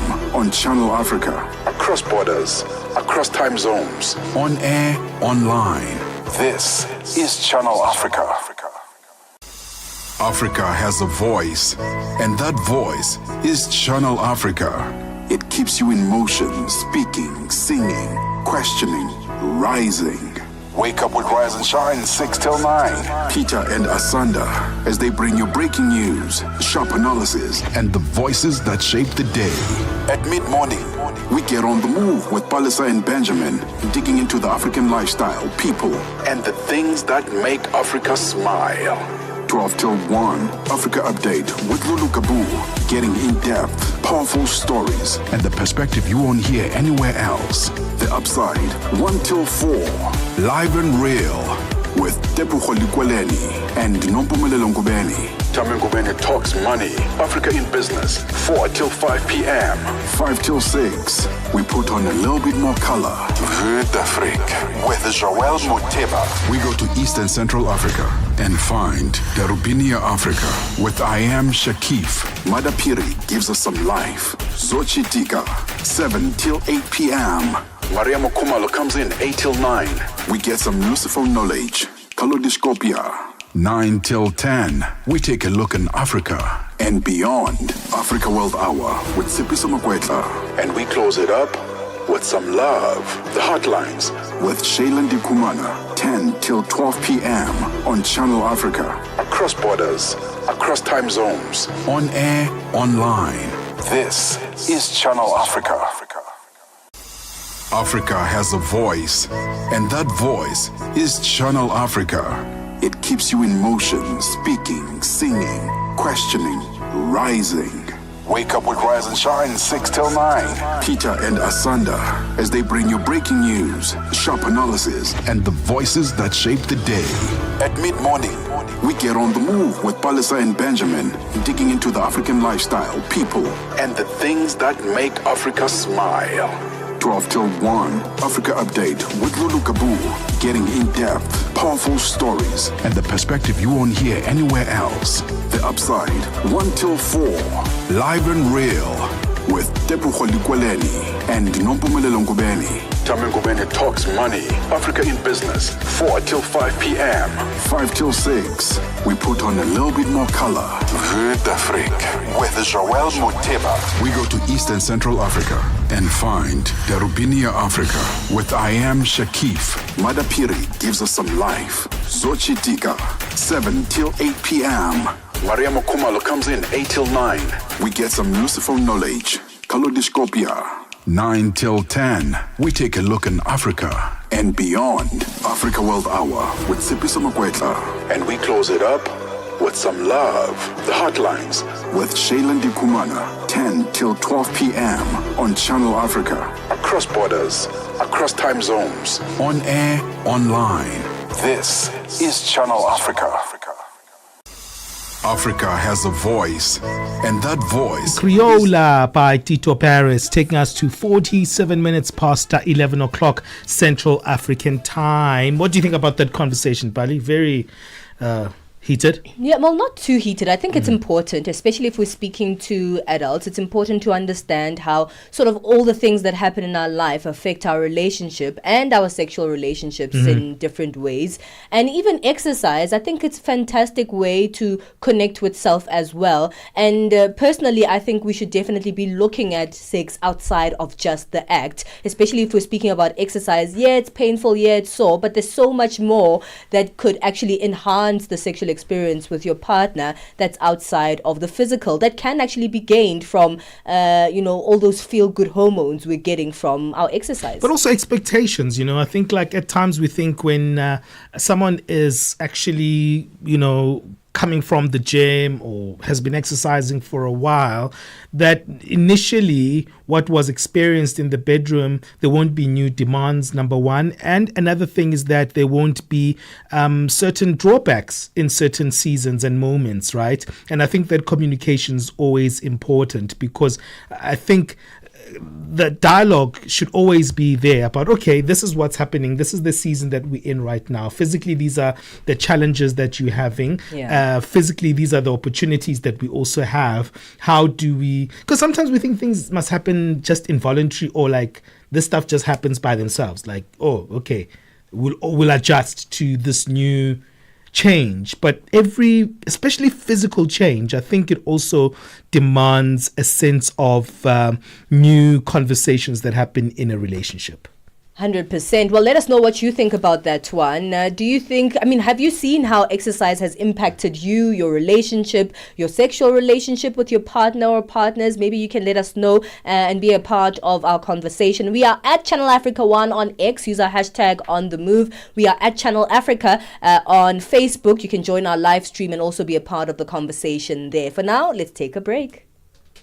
The EU-African SME Summit. Join more than 200 change makers from June 19 to June 21 at the Johannesburg Stock Exchange. It's where trade meets transformation. We are building Africa's future through AFCFTA, the EU's global gateway, and the power of small businesses. It's an opportunity to spark collaboration and unlock Africa's investment. Presented by the European Entrepreneurs, the Pan-African Chamber of Commerce and Industry, and Shared Value Africa. This is a summit not to be missed. Register now at euafricasmesummit.eu. Start your day right with Channel Africa Breakfast. That smells delicious. Live, 5 days a week. Channel Africa. It keeps you in motion, speaking, singing, questioning, rising. Wake up with Rise and Shine 6 till 9. Peter and Asanda as they bring you breaking news, sharp analysis, and the voices that shape the day. At mid-morning, we get on the move with Palesa and Benjamin, digging into the African lifestyle, people, and the things that make Africa smile. 12 till 1, Africa Update with Lulu Kabu, getting in-depth, powerful stories, and the perspective you won't hear anywhere else. The Upside, 1 till 4, live and real, with Tepuho Likweleni and Nompumelelo Ngubeni. Tame Ngubeni talks money, Africa in business, 4 till 5 p.m. 5 till 6, we put on a little bit more color. Vue d'Afrique, with Joël Moteba. We go to East and Central Africa and find Darubinia Africa with I Am Shakif. Madapiri gives us some life. Zochi Tika, 7 till 8 p.m. Maria Mokumalo comes in 8 till 9. We get some useful knowledge. Kalodiscopia. 9 till 10. We take a look in Africa and beyond. Africa World Hour with Sipiso Makwetla. And we close it up with some love. The Hotlines with Shailen Dikumana. 10 till 12 p.m. on Channel Africa. Across borders, across time zones. On air, online. This is Channel Africa. Africa has a voice, and that voice is Channel Africa. It keeps you in motion, speaking, singing, questioning, rising. Wake up with Rise and Shine 6 till 9. Peter and Asanda as they bring you breaking news, sharp analysis, and the voices that shape the day. At mid-morning, we get on the move with Palesa and Benjamin, digging into the African lifestyle, people, and the things that make Africa smile. 12 till 1, Africa Update with Lulu Kabu, getting in-depth, powerful stories, and the perspective you won't hear anywhere else. The Upside, 1 till 4, live and real, with Tepuho Likweleni and Nompumelelo Ngubeni. Tame Ngubeni talks money, Africa in business, 4 till 5 p.m. 5 till 6, we put on a little bit more color. Vue d'Afrique, with Joël Moteba. We go to East and Central Africa and find Darubinia Africa with I Am Shakif. Madapiri gives us some life. Zochi Tika, 7 till 8 p.m. Maria Mokumalo comes in 8 till 9. We get some useful knowledge. Kalodiscopia. 9 till 10, we take a look in Africa and beyond. Africa World Hour with Sipiso Makwetla. And we close it up with some love. The Hotlines with Shailen Dikumana. 10 till 12 p.m. on Channel Africa. Across borders, across time zones. On air, online. This is Channel Africa. Africa has a voice, and that voice is Channel Africa. It keeps you in motion, speaking, singing, questioning, rising. Wake up with Rise and Shine 6 till 9. Peter and Asanda as they bring you breaking news, sharp analysis, and the voices that shape the day. At mid-morning, we get on the move with Palesa and Benjamin, digging into the African lifestyle, people, and the things that make Africa smile. 12 till 1, Africa Update with Lulu Gabu. By Linda, taking us to 11:54 Central African Time. Lulu Gabu looking all brightly red today. Hey, Lulu, you are not a stop sign right now. No, I'm not a stop sign. We are good to go. I'm just ready for the weather. We are good to go for your show. You see, we're all green. You look fantastic, actually. Thank Hey, you. what is coming up on the show? All right, so today we're going to be looking at Cameroon, where the opposition leader there, Maurice Kamto, being held under an undeclared house arrest. We're going to find out exactly why he's been arrested. And what's happening? That story keeps what are the giving, big ne? issues? Yeah, no, it's I don't know what it is with the continent and some of the leadership. I beg your pardon. We don't know some of the reasons why people are arrested. Yeah. And eventually, when there is a reason given, doesn't make sense. So we'll unpack the story. And then also the African Medical Center of Excellence in Abuja, that's Nigeria's capital, has been launched, and they're taking a significant step forward. We'll unpack that story as well with regards to what it means for Nigerians and what the future holds, because we've seen doctors hitting the streets and protesting, whether it's salaries that are not good enough for doctors, especially the fact that they study for a very long time. Sure.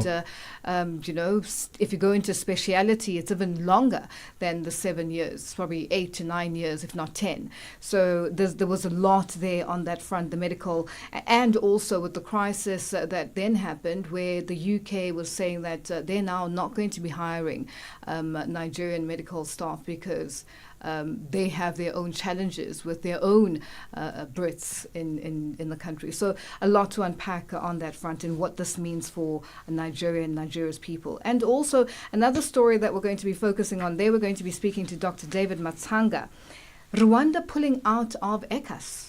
Oh. And this is in reaction to the chairman role of ECAS over the weekend. It was decided, I beg your pardon, by 11 other members that Rwanda should not be given the chairmanship, which was meant to go to Rwanda, because of the issues in the DRC. Sure. All right. A lot to unpack. A lot to unpack. Stay with Lulu Gabu from a midday Central African Time, giving you the latest news, but not just headlines, but there's more of context in that show. Well, from myself, Benjamin Moshatama, and Palesa, we getting out of here. Until next time, God bless.